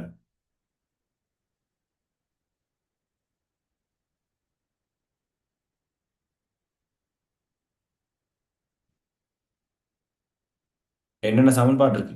ம் காந்தப்பாய் அடர்த்தி வந்துட்டு உங்களுக்கு கடத்தின் நீளம் வேகம் தந்தாங்கன்னு சொன்னா என்ன சமன்பாடு? காந்தப்பாய் அடர்த்தி தராங்க. E சமன் பிஎல்வி. ஓகே, இ சமன் பி எல் பி. என்னது? காந்தப்பாய் அடர்த்தி உங்களுக்கு தந்திருப்பாங்க, கடத்தின் நீளம் தந்திருப்பாங்க, இது வேகம், கடத்தின் வேகம் தந்திருந்தாங்க அப்படின்னு சொன்னா தூண்டப்படும் மின்னியக்க விசை இப்படி கண்டுபிடிக்கலாம். ஓகே, அடுத்து எப்சமன் பிஐஎல் உங்களுக்கு தெரியும், விசையை கண்டுபிடிக்கிறதுக்காக, தூண்டப்பட்ட விசையை கண்டுபிடிக்கிறதா சொல்லுவீங்க. ஓகே, அடுத்து ஆஹ்,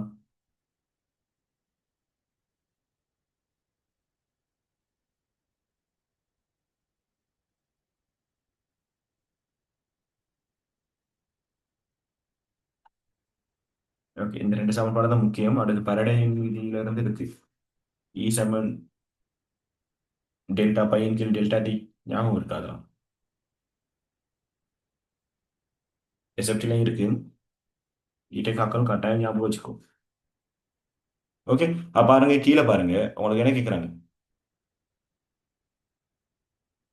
கோல் பீக்கினூடான என்னது உள்ள ஓட்டத்தை கணிக்கன்னு சொல்றாங்க. ஓகே, பி என்னது? வி சமன் ஐஆர் தான். வி 1.5, ஐ தெரியாது, அதுதான் கேள்வி. ஓம் ஆர் வந்து 1 ஓம்னு சொல்லியிருக்காங்க. ஓகேவா? அப்போ ஐ சமன் 1.5 எம்பியர்னு வந்திருக்கும். சரியானாக்கள்?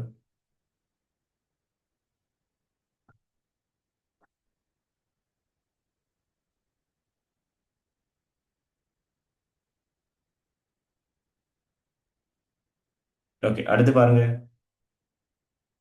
காந்தப்புலத்தின் விளைவாக கோல் PQ மீது பிரயோகிக்கப்படும் விசையின் பருமனை கணிக்க. காந்தப்புலத்தின் விளைவாக கோல் PQ மீது பிரயோகிக்கப்படும் விசையின் பருமனை கணிக்க. கோல் PQவின் நீளம் 5 சென்டிமீட்டரும் காந்தப்புல வலிமை 0.1 டெஸ்லாவும் ஆகும். சரியா? அப்ப என்ன சொல்றாங்க? காந்தப்புலத்தின் விளைவாக பி மீது என்ன செய்யும்? பிரயோகிக்கப்பட்ட விசையிட பருமனை கணக்கிட்டான். அந்த எஃப் கேட்கிறாங்க. எஃப் சமன் என்ன சமன்பாடு? P I L. இதுதான் கேள்வி. சரி, பி வந்து என்னது? காந்தப்புல வலிமை 0.1 டீன்னு சொல்றாங்க. ஓகே, அடுத்து ஐ தெரியும், கண்டுபிடிச்சு வச்சிருக்கீங்க 1.5 எம்பியர். எல் வந்து தெரியும் எவ்வளோன்னு சொல்லி 5 சென்டிமீட்டர்னு சொல்லி அப்படியே மீட்டருக்கு மாற்றி போடுங்க. 0.05 மீட்டர்னு வரும். சரி, எஃப் வந்து எவ்வளோ?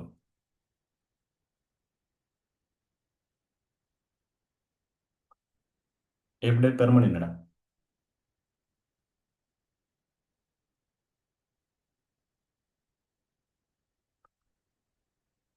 ரக்ஷிதா 7.5. 7.5 என்னென்னு வருது? நியூட்டன் வருதா? இல்லை 7.5 வருதா? பிறகுங்க 75 நியூட்டன். 70 நியூட்டன் வருதுல்ல. டெஸ்லா 0.1, அது 1.5. இப்படி உங்களுக்கு 75 வருது.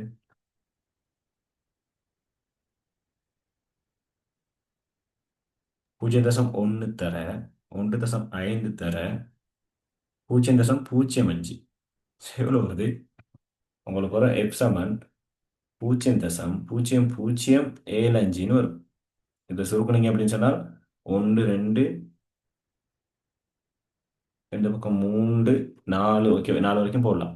75 தர 10⁻4 நியூட்டன் போட்டீங்கன்னா சரி. அப்படி இல்லைன்னா இன்னும் சுருக்கலாம். 0.75 தர 10⁻2 கொடுக்கலாம். இல்லைன்னா 7.5 தர 10⁻3 கொடுக்கலாம். இப்படி கொடுக்கலாம். சரி, இப்படி கொடுங்க. இந்த மாதிரி கொடுத்தீங்கன்னா ஓகே. சரியான அர்த்தம்?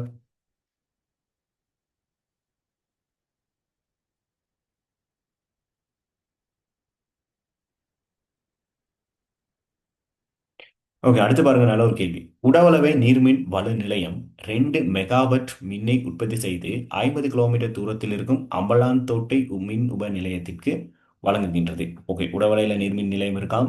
2 மெகாவாட் மின்னை வந்து உற்பத்தி செய்தாம். 50 கிலோமீட்டர் தூரத்தில் இருக்கக்கூடிய அம்பலாந்தோட்டைக்கு என்ன செய்யலாம்? கொடுக்குதான். சரியா? ஊடுகடத்தும் பாதையாக குறுக்குவெட்டு பரப்பளவு 70 மில்லிமீட்டர் வர்க்கம். ஓகே, ஊடுகடத்தும் பாதையாக குறுக்குவெட்டு பரப்பளவு 70 மில்லிமீட்டர் வர்க்கத்தை உடைய அலுமினிய கம்பிகள் பயன்படுத்தப்படுகின்றன. பயன்படுத்தப்படுகின்றன. மின்வலு நிலையத்திலிருந்து மின் உப நிலையத்திற்கு செல்லும் அத்தகைய ஒரு கம்பியின் தடை யாது? ஓகேவா? மின்வலு நிலையத்திலிருந்து மின் உப நிலையத்துக்கு செல்ற அந்த மாதிரி ஒரு கம்பியிட தடை என்னன்னு கேட்குறாங்க. பாருங்க, குறுக்குவெட்டு பரப்பு சொல்றாங்க 70 மில்லிமீட்டர் வர்க்கம். சரி, மின் எவ்வளவு கொடுக்குதாம்? ஏக்கும் பிக்கும் இடையிலான தூரம் 50 கிலோமீட்டர் கொண்டு போகணும். அலுமினிய இது பயன்படுத்துகிறாங்களாம். சரி, அலுமினிய கம்பிகள் பயன்படுத்துகிறாங்க. ஓகே, அலுமினியத்தில் தட்டடை திறன் 2.65 தர 10 (8 ஓம் மீட்டர்னு தந்திருக்காங்க. சரி, இப்போ இதுல தடை கேட்குறாங்க. எவ்வளோ வந்துச்சு? என்ன சமன்பாடு? நீளம் தந்து தடை கேட்டாங்க அப்படின்னு சொன்னா என்ன சமன்பாடு?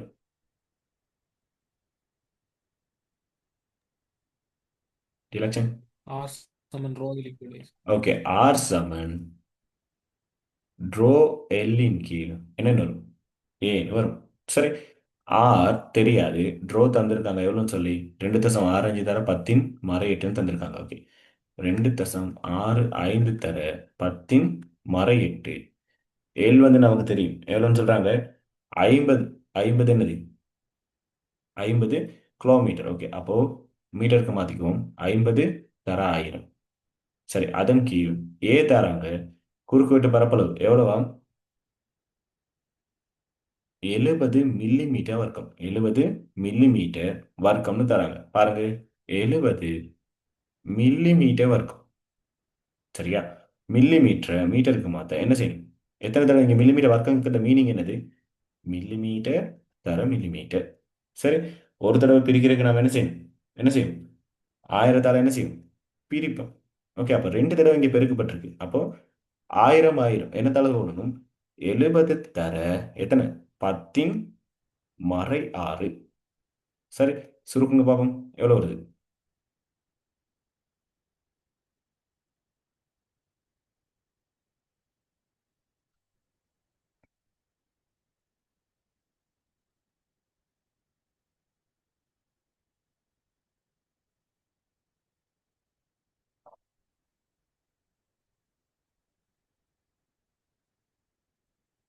2.65.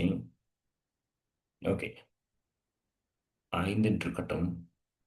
தர 1 2 3 4. ஓகே, இங்கே 4 வெட்டிடலாம். அப்போ 10 (4). சரி, கீழே 1 வெட்டிடுவோம். 7 தர 10 (5). சரி, இதுகளை மட்டும் சுருக்கி விட்டீங்கன்னா சரி, இதை மேலே கொண்டு போயிட்டு கழிச்சு விட்டீங்கன்னா ஓகே.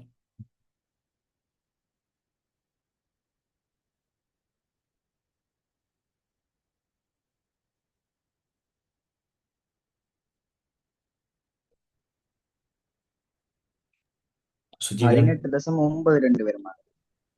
பாருங்க, 2.65 தர 5.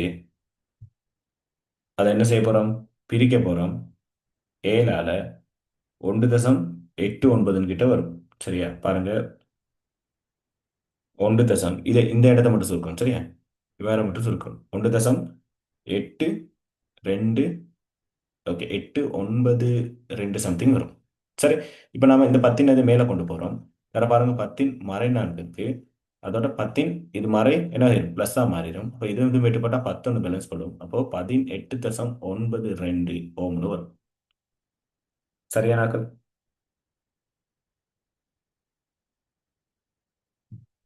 ஓகே, மெத்தட்ஸை பார்த்துக்கோங்க. மெத்தட்ஸ் தான் முக்கியம். சரியா? ஓகே, உங்களுக்கு கிளியரா என்ன ஓகே என்ன நடக்குதுன்னு தெரிஞ்சாலும் ஓகே.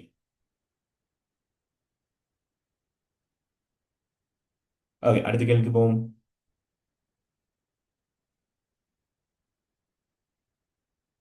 பாருங்க, மின்வெளி நிலையத்தில் 16,000 வோல்ட் வெளியீட்டு அழுத்தம் பயன்படுத்தப்படும் எனில் ஊடுகடத்தல் பாதைகளின் ஊடாக உள்ள ஓட்டத்தை கணிக்கு.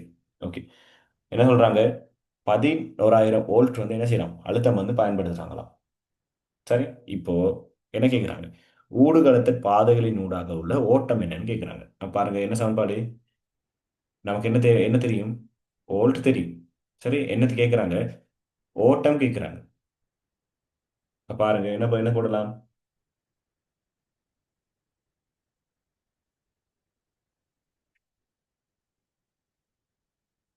P7 VIல போடலாம். ஏன்? நமக்கு தெரியும் உற்பத்தி செய்யப்பட்ட வலு எவ்வளவுன்னு சொல்லி தெரியும். சரியா? அதில் அப்படியே போட்டீங்கன்னு சொன்னாலும் ஓகே. எவ்வளவு வருதுன்னு பாருங்க.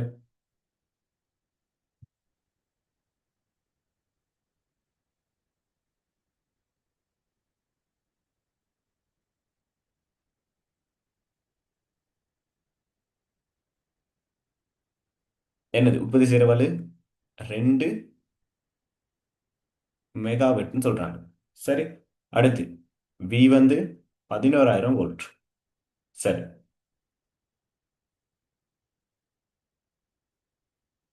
I தான் கேள்வி. எவ்வளவு வருது?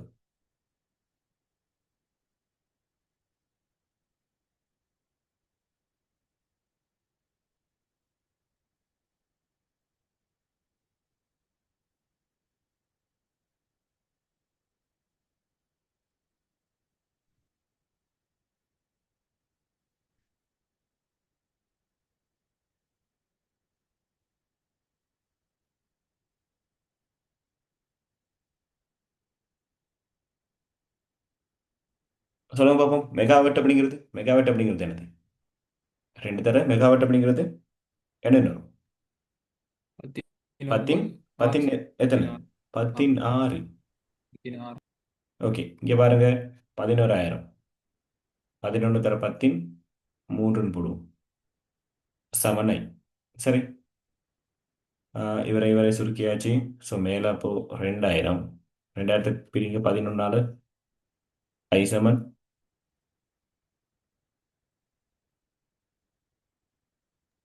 $181.8. ஓகே, எவ்வளோ வருது? 181.8 ஆம்பியர் வரும்.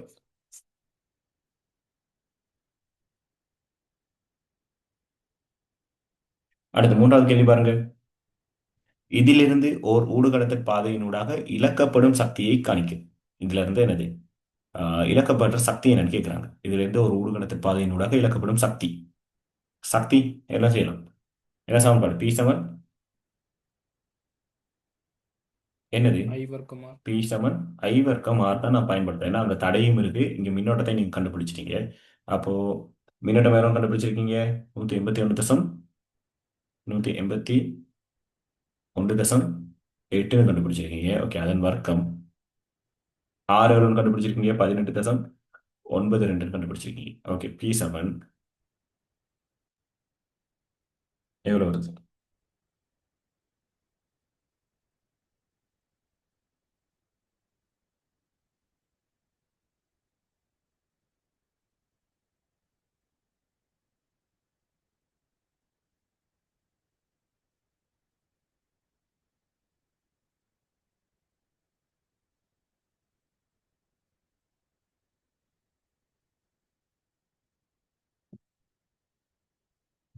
எவ்வளோடா? 6,25,330 கிட்ட வரும்னு நினைக்கிறேன். பட் சார் V வர்க்கம் ஓவர் R போடினாது. V வர்க்கம் எப்படி பண்ண போறீங்க?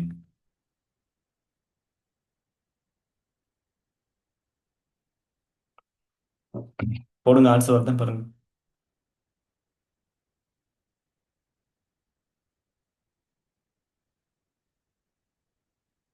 பட் இதுதான் பொருத்தமானது வந்து I வர்க்கம் மாதிரி தான். சக்தி இழப்பு தான்.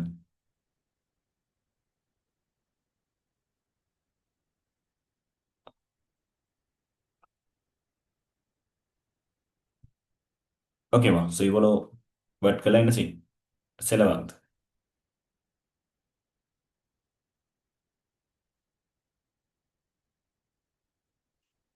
ஓகே, அடுத்த கேள்வி.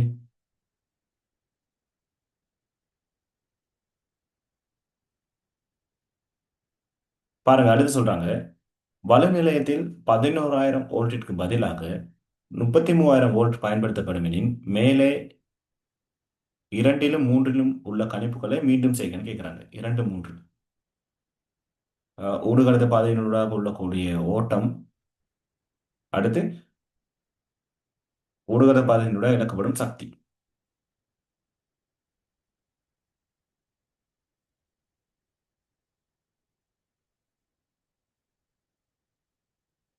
கண்டுபிடிங்க.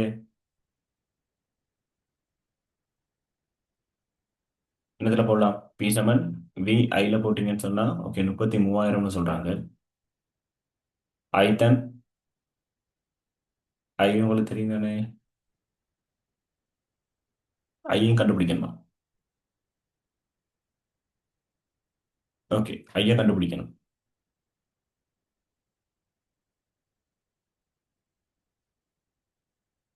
B7 ஐஆரில் போடுங்க. 33,000. ஐ தான் கேள்வி. தடை 18.93. ஓகே, ஐயை கண்டுபிடிங்க. ஐ எவ்வளோ வருது?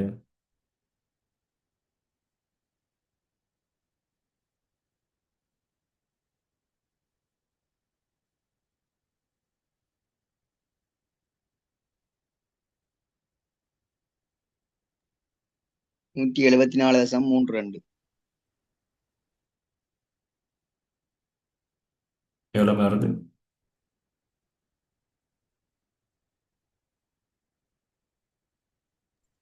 அறுபது தசம் ஆறு உண்டு.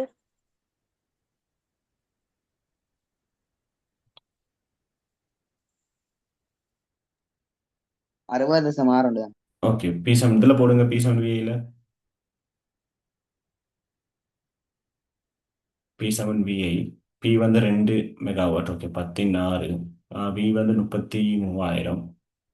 ஐ கேள்வி இங்கே வச்சிங்கன்னு சொன்னால் 2. ஓகே, 2,000. ஸோ கீழே 33. ஐ7 60.6 MP. அடுத்து என்ன கேட்குறாங்க? சக்தி இழப்பு.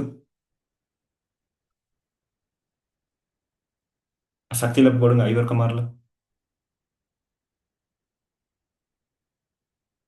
60.61. அதன் வர்க்கம். ஆர் வந்து 18.92 இல்லாட்டி 93.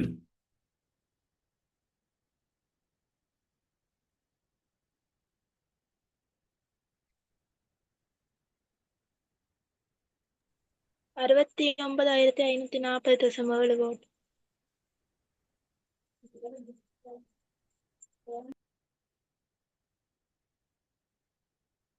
69,503.98 வருது. ஓகே, 69,504 இருக்கு. சரி, இப்போ சொல்லுங்க பாவம். அதிக தூரத்துக்கு வந்து வலுவை வந்து ஊடுகடத்தும் போது எது நல்லது?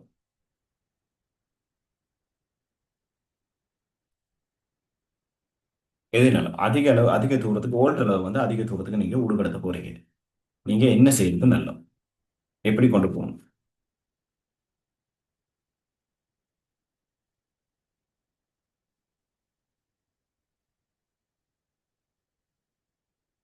நீங்க சொல்லக்கூடிய இது உங்கள்கிட்ட கேட்குறாங்க. அதிக தூரத்துக்கு வந்து நாம வந்து வலுவு கொண்டு போகுது, வோல்டேஜை வந்து கொண்டு போகணும் அப்படின்றனால கரண்ட்டை வந்து கொண்டு போறோம்.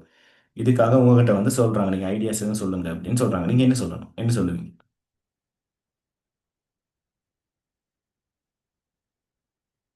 டீட்டெக்காக்கள்.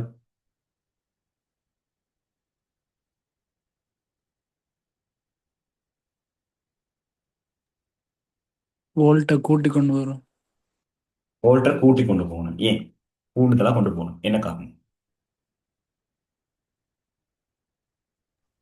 மின்னோட்டம் குறைவு.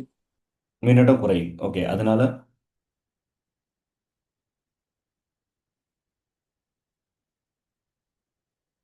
அதனால பலு குறையும். வலு குறையும். ஓகே, வேற. ஓகே, தேவைப்பட்ட நோட் பண்ணிக்கோங்க. பாருங்க, 5வது கேள்வி. மேலே 3லும் 4லும் பெற்ற விடைகளை அடிப்படையாக கொண்டு மின்சக்தியை உள்கடத்துவதற்காக குறைந்த ஓல்டளவுகளிலும் பார்க்க உயர் ஓல்டளவுகள் மிக உகந்தவை என்பதற்கான காரணத்தை தருங்கன்னு கேட்குறாங்க. அதாவது கூடிய ஓல்டளவுல மின்னை ஊடுகடத்துவதன் அனுகூலங்கள் தான் கேள்வி. சரியா? முதலாவது வந்து பார்த்துக்கோங்க. நாம கூடுதலான அளவு ஓல்டளவுல வந்து என்ன செய்யணும்? ஊடுகடத்தும் போது வோல்டேஜ் ட்ராப் ஆகிறது குறைவடையும். வோல்டேஜ் ட்ராப், அழுத்த இறக்கம் வந்து என்ன செய்யும்? குறையும். சரியா? அடுத்து குறைவான மின்னோட்டம் மூலம் நாம கொண்டு போறதுனால என்ன நடக்கும்? சக்தி இழப்பு குறையும். சரியா? குறைவான ஓல்டளவுல நாம வந்து கொண்டு போறதால சக்தி இழப்பு குறையும். அடுத்து இப்போ குறைஞ்ச அளவு மின்னோட்டம் தானே, மின்னோட்டத்தை குறைச்சிட்டு வோல்ட் அளவு கூட்டி கொண்டு போறீங்க. அப்போ குறைந்த அளவு மின்னோட்டம் அப்படிங்கிறனால சிறிய குறுக்கு வெட்டு பரப்பளவு வந்து என்னது? சிறிய கம்பி வந்து போதுமானதா இருக்கும். சரியா? குறைவான குறுக்கு வெட்டு பரப்பு கூடிய கம்பி போதுமானதா இருக்கும்.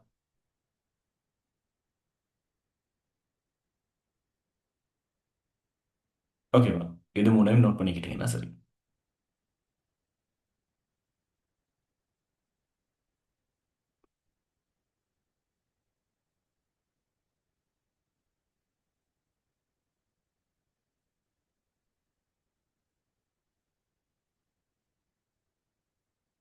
ஓகே, அடுத்த கேள்வி.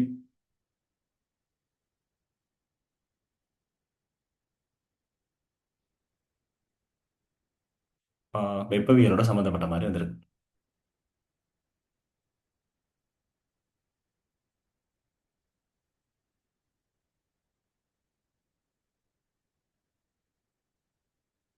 பாருங்க சி கேள்விய. நவீன புகையிரத பாதையை ஒப்பமான பயணத்திற்காக அமைப்பதற்கு குறைந்தபட்சம் 1 கிலோமீட்டர் நீளமுள்ள தொடர்ச்சியாக ஒருங்கிணைக்கப்பட்ட தண்டவாளங்கள் பயன்படுத்தப்படுகின்றன. சரி, நவீன புகையிரத பாதையை ஒப்பமான பயணத்திற்காக அமைப்பதற்கு குறைந்தபட்சம் 1 கிலோமீட்டர் நீளமுள்ள தொடர்ச்சியாக ஒருங்கிணைக்கப்பட்ட தண்டவாளங்கள் பயன்படுத்தப்படுகின்றன. வெப்பநிலை 25°C ஆக உள்ள ஒரு நாளில் ஒரு தண்டவாளத்தின் அளக்கப்பட்ட நீளம் 1 கிலோமீட்டர் ஆகும். வெப்பநிலை 30°C ஆக உள்ள ஒரு நாளில் அதன் நீளம் எவ்வளவினால் மாறும்? உருக்கின் ஏகபரிமாண நீட்டல் பிரிவு குணகம் 11/10 மறை 6 C-1 தந்திருக்காங்க. ஓகே, ஒரு நாள்ல அளந்திருக்காங்களாம் 25°C அளந்திருக்காங்களாம் 1 கிலோமீட்டரா இருக்கான். இப்போ வெப்பநிலை 30°C போகும்போது அதோட நீளம் எவ்வளவா மாறும்னு கேட்குறாங்க. என்ன சமன்பாடு?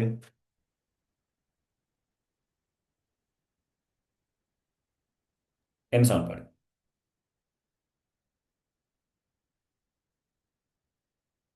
என்னென்ன சமன்பாடு? நீட்டல் விரிவு குணகத்துக்கு சமன்பாடுகள்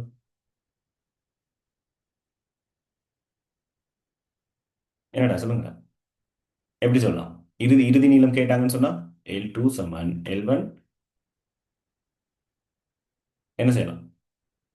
1 + α θ போடுவீங்க. இங்க இந்த ஏற்பட்ட அதிகரிப்பு மட்டும் கேட்குறாங்க. அப்போ டெல்டா எல் தான் கேள்வி. ஏற்பட்ட அதிகரிப்பு மட்டும் என்ன சமன்பாடு? L1 α θ போட்டீங்கன்னா என்ன செய்யும்? ஏற்பட்ட அதிகரிப்பு மட்டும் வரும். ஆரம்ப நீளம் எப்படி? 1 கிலோமீட்டர்னு சொல்லுவாங்க. ஆரம்ப நீளம் 1 கிலோமீட்டர். சரி, மீட்டருக்கு மாற்றிக்குவோம். 1000. உருக்குட ஏகபரிமாண விரிவு குணகம் நீட்டல் விரிவு குணகம் எவ்வளோ சொல்றாங்க? 11/10 மறை 6. ஓகே, 11/10 மறை 6. வெப்பநிலை மாற்றம் எவ்வளோ வரும்? டெல்டா டீட்டா டெல்டா நான் போடுறேன் 5°C. சுருக்கம் பார்ப்போம்.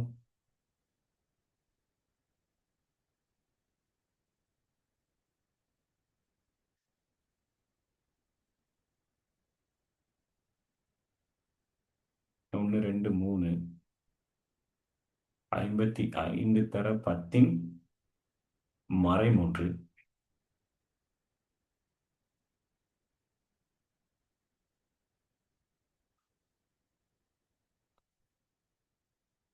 மீட்டர்னு இருக்கும்.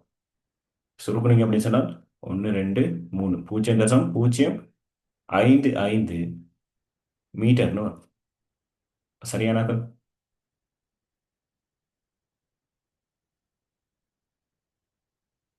செஞ்சாங்க ஃபர்ஸ்ட்.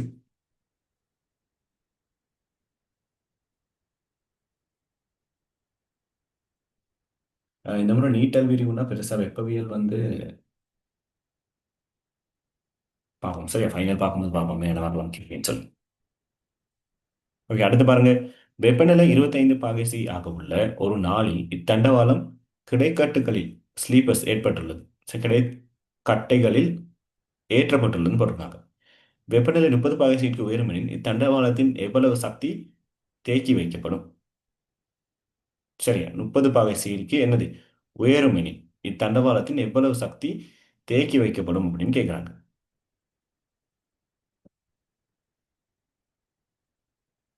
என்ன சமன்பாடு?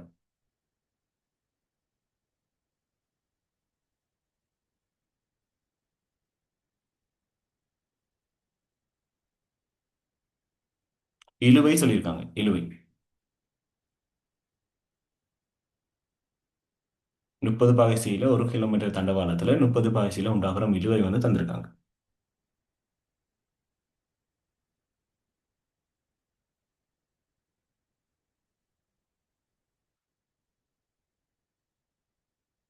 என்னடா தேக்கி வைக்கப்பட்டுள்ள சக்தி விரிவுக்கு என்ன அரை சமன்பாடு? எஃப்இ.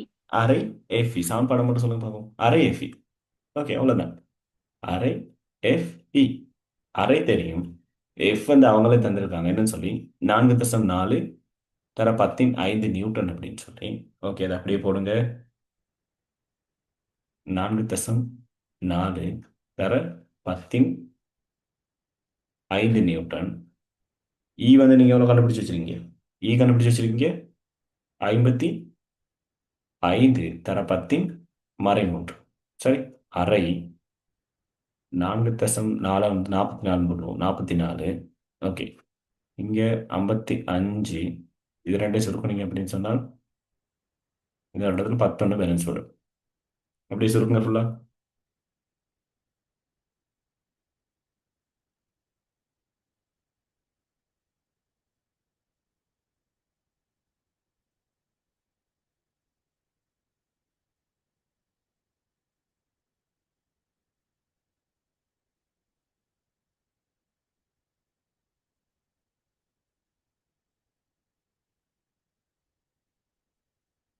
எவ்வளோ வருது? 12,100 வரும்.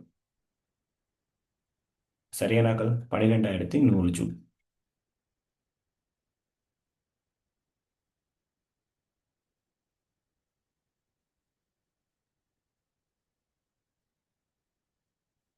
ஓகே, அடுத்த கேள்வி பாருங்க. மூன்றாவது கேள்வி. 30 பாகை சி வெப்பநிலையுள்ள ஒரு நாளில் வெப்ப விரிவு காரணமாக 1 கிலோமீட்டர் நீளமுள்ள தண்டவாளம் கிடைக்கட்டையுடன் கொண்டுள்ள தொடுப்பு அற்றுப்போய் உருவில் காட்டப்பட்டுள்ளவாறு ஒரு சமபக்க முக்கோணையாக எழுந்திருக்கும். தண்டவாளம் எழுந்திருக்கும் உயர்ந்தபட்ச உயரம் h யாது? உயர்ந்தபட்ச உயரம் h கேட்கிறாங்க. உயர்ந்தபட்ச உயரம் h.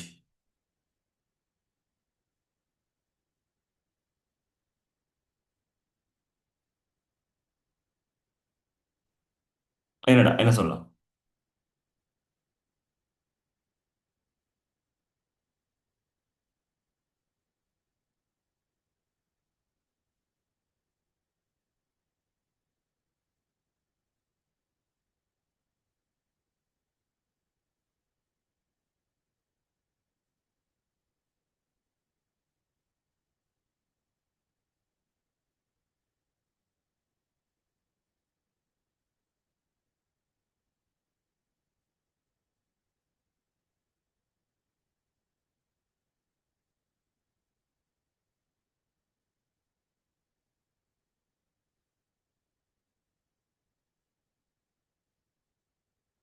ஓகே, ஐடியாஸ் சொல்லுங்க பாப்போம். என்ன ஐடியாஸ்னு? 30 பாகை சியில் வெப்ப விரிவு காரணமா தண்டவாளத்துல h எவ்வளோ கேட்குறாங்க. எவ்வளோ அளவுக்கு உயரும் சான்ஸ் இருக்குன்னு கேட்குறாங்க. பாருங்க, இப்போ இங்க இருந்து இங்க வரைக்குமான நீளம் நீங்க தான் கண்டுபிடிச்சிருக்கீங்க எவ்வளோன்னு சொல்லி. இப்போ ஃபுல்லாவே எவ்வளோ? 1 கிலோமீட்டர். சரியா, 1 கிலோமீட்டர். 1 கிலோமீட்டரை 2ஆல பிரிச்சு விட்டீங்கன்னு சொன்னா இங்க 500. ஓகே, இந்த இடம் 500 தானே? 500. பாருங்க, வெப்ப விரிவின் காரணமா தான் இவர் உயர்ந்திருக்காரு. சரியா, ஏற்பட்ட விரிவு நம்ம எவ்வளவு கண்டுபிடிச்சிருக்கோம் பாருங்க. 55 தர 10 - 3 மீட்டர்னு கண்டுபிடிச்சிருக்கோம். சரி, அப்போ இங்க இருந்து இங்க வரைக்குமான ஃபுல்லா உங்களுக்கு எவ்வளவு வரப்போகுது? இதோட 1000 மீட்டர் கூட்டி விட்டீங்கன்னா சரி. சரி, நோட் பண்ணிக்கோங்க, பிறகு செஞ்சு அனுப்பிவிடுங்க. சரி, 1000 மீட்டர்னு செஞ்சுக்கோங்க. கூட்டி விட்டீங்கன்னா சரி, உங்களுக்கு ஏற்பட்ட விரிவு வந்துடும். அதுட்ட ஆஃபா தான் இருக்கும். என்னது? இந்த வரக்கூடிய பெருமதியில அரைவாசியா தான் இருக்கும் இந்த இடம். ஓகேவா? இந்த இடம் தெரியும்.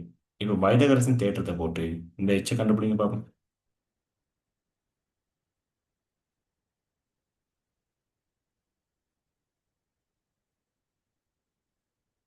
சரியா போடணும். சரி, பாருங்க, அப்போ ஃபுல்லா உள்ள விரிவு எவ்வளோன்னு பார்ப்போம். ஃபுல்லா உள்ள விரிவு 1000.055 மீட்டர். இதுதான் என்னது? ஃபுல்லா உள்ள விரிவு.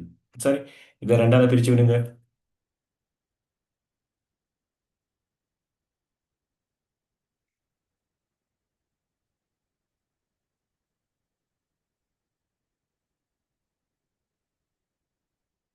எவ்வளவு வரும் உங்களுக்கு? 500.027 வரும். 500.027 வரும் இந்த நீளம். இந்த நீளம் 500. அப்போ h எவ்வளோன்னு எப்படி செய்யலாம்? கண்டுபிடிச்சு விட பைதகரசின் தேற்றத்தில் போட்டீங்கன்னா சரி. ஓகேவா? இந்த பக்கம்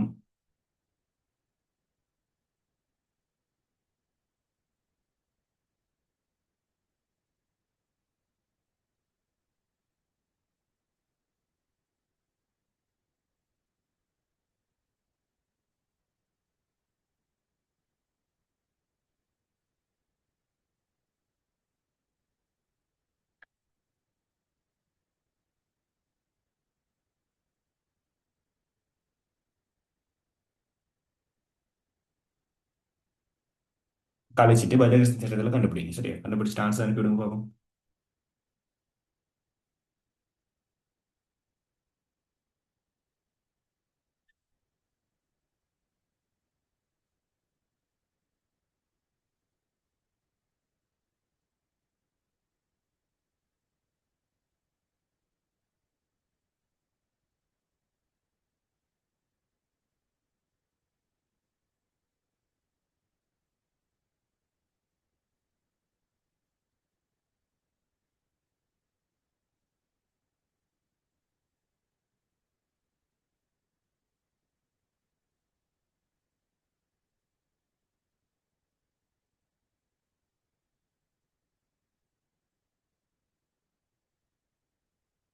ஓகே, அப்படியே வேற டவுட் எதுவும் இருந்தா சொல்லுங்க பார்ப்போம்.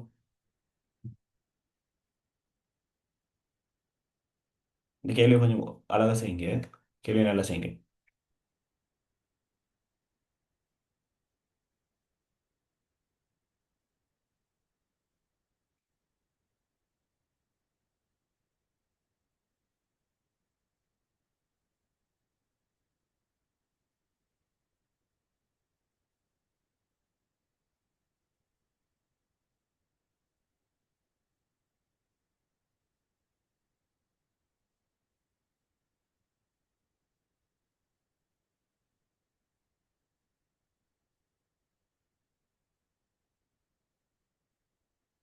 ஓகே, நல்ல பேப்பர் ஃபுல்லாக செய்யுங்க.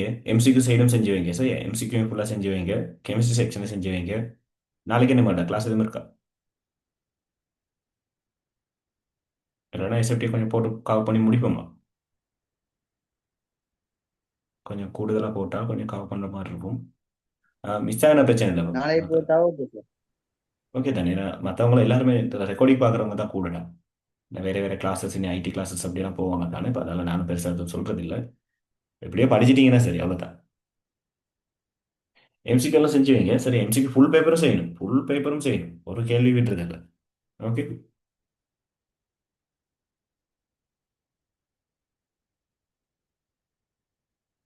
சார் சொல்லுங்க ரக்ஷிதா.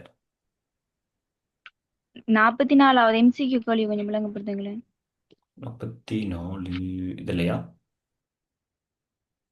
ஓ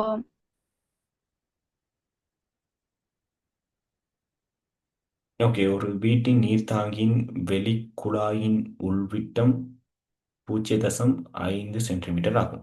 ஒரு வீட்டின் நீர்த்தாங்கியின் வெளிக்குழாயின் உள்விட்டம் 0.5 சென்டிமீட்டர் ஆகும். உருவில் காட்டப்பட்டுள்ளவாறு நீரின் பாய்ச்சற் கதியை கூட்டுவதற்காக வெளிக்குழாயின் விட்டம் முதலில் 2.5 சென்டிமீட்டர் ஆகவும் பின்னர் 1.25 ஆகவும் குறைக்கப்படுகின்றது. குழாயின் உள்விட்டத்தின் மொத்த குறைப்பின் விளைவாக நீரின் கதி எத்தனை தடவை அதிகரிக்கப்படுகின்றது? சொல்லுங்க ரக்ஷிதா. இங்கே ஒரு வேகம் எடுங்க. நீங்களே எடுத்துக்கோங்க. ஃபஸ்ட்டு இங்கே 5 சென்டிமீட்டர் இருக்காம். இங்கே 2.5 குறைக்கிறாங்க. என்ன சமன்பாடு? B1 A1 B2 A2. நீங்களே விக்கு ஒரு பெருமதி எடுத்துக்கோங்க. ஒன்றுன்னு எடுத்துக்கோங்க. ஒன்றுன்னு எடுத்துட்டு செஞ்சீங்கன்னா சரி. இங்கே இருந்து மறுபடியும் இங்கே வரும்போது அதே போல தான். இங்கே V1 A1 இங்கே V2 A2. சரி, தனித்தனியாக ரெண்டே செய்யுங்க. 5வது இடத்துல வேகம் 1ன்னு எடுங்க. ஸோ 2க்கு வரும்போது எப்படி மாறும்னு பாருங்க. V1 A1ல போட்டு V2 A2க்கு சமப்படுத்துங்க. குறுக்கு வெட்டு பரப்பு ஏங்கிறது குறுக்கு வெட்டு பரப்பு. அவங்க தந்திருக்கிறது விட்டம்.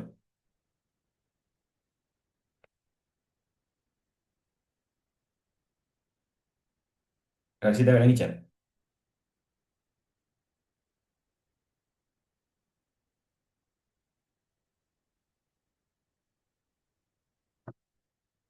ஓகே, வேற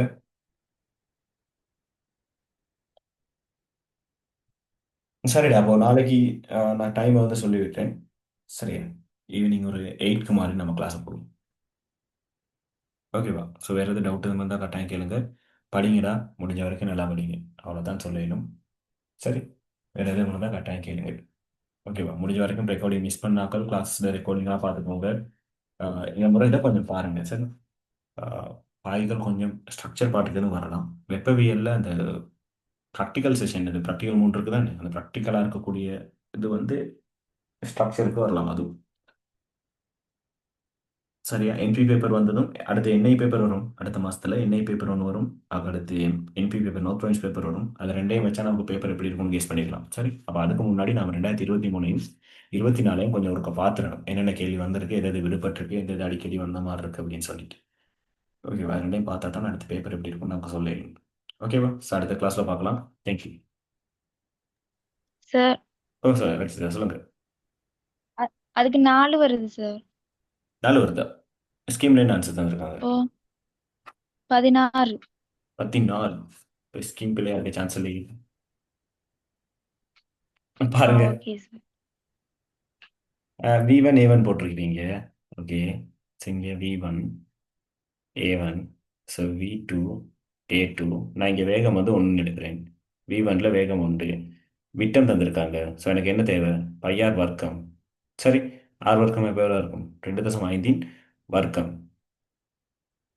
ஓகேவா? ஸோ இங்கே 2.5 வர்க்கம் இல்லாட்டி 5 வர்க்கம்னே போட்டுட்டு நான் கீழே 2 போட்டுக்கிறேன்.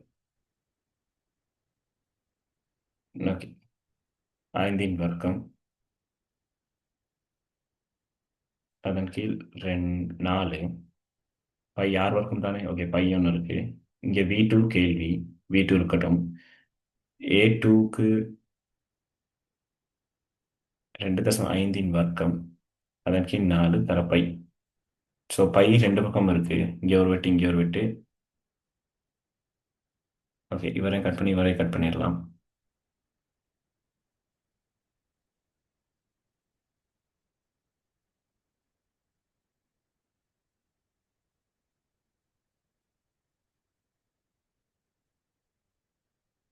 ரெண்டு தசம் 5 வர்க்கம் எவ்வளோ?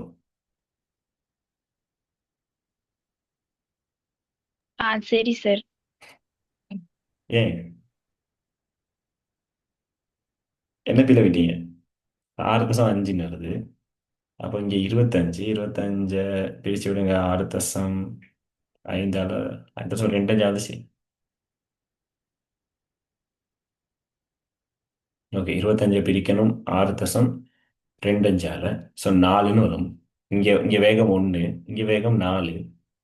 சரிதான் லட்சிதா. அப்போ இங்கே இருந்து இதுல இருந்து 4 மடங்கு வருதுன்னா இதுல இருந்து அரைவாசி குறையும் போது இன்னும் 4 மடங்கு வரும். நான் 16 வரும். சரிதானே? ஓம் சார், நான் பிரிக்கல. ஓகே ஓகே, சரி, ஃபுல்லாக எம்சிக்யூ செய்யுங்க. சரியா? எம்சிக்யூ கவனமாக செய்யணும். ஃபுல்லாக செய்யுங்க. அடுத்த கிளாஸ் பார்க்கலாம். தேங்க்யூ.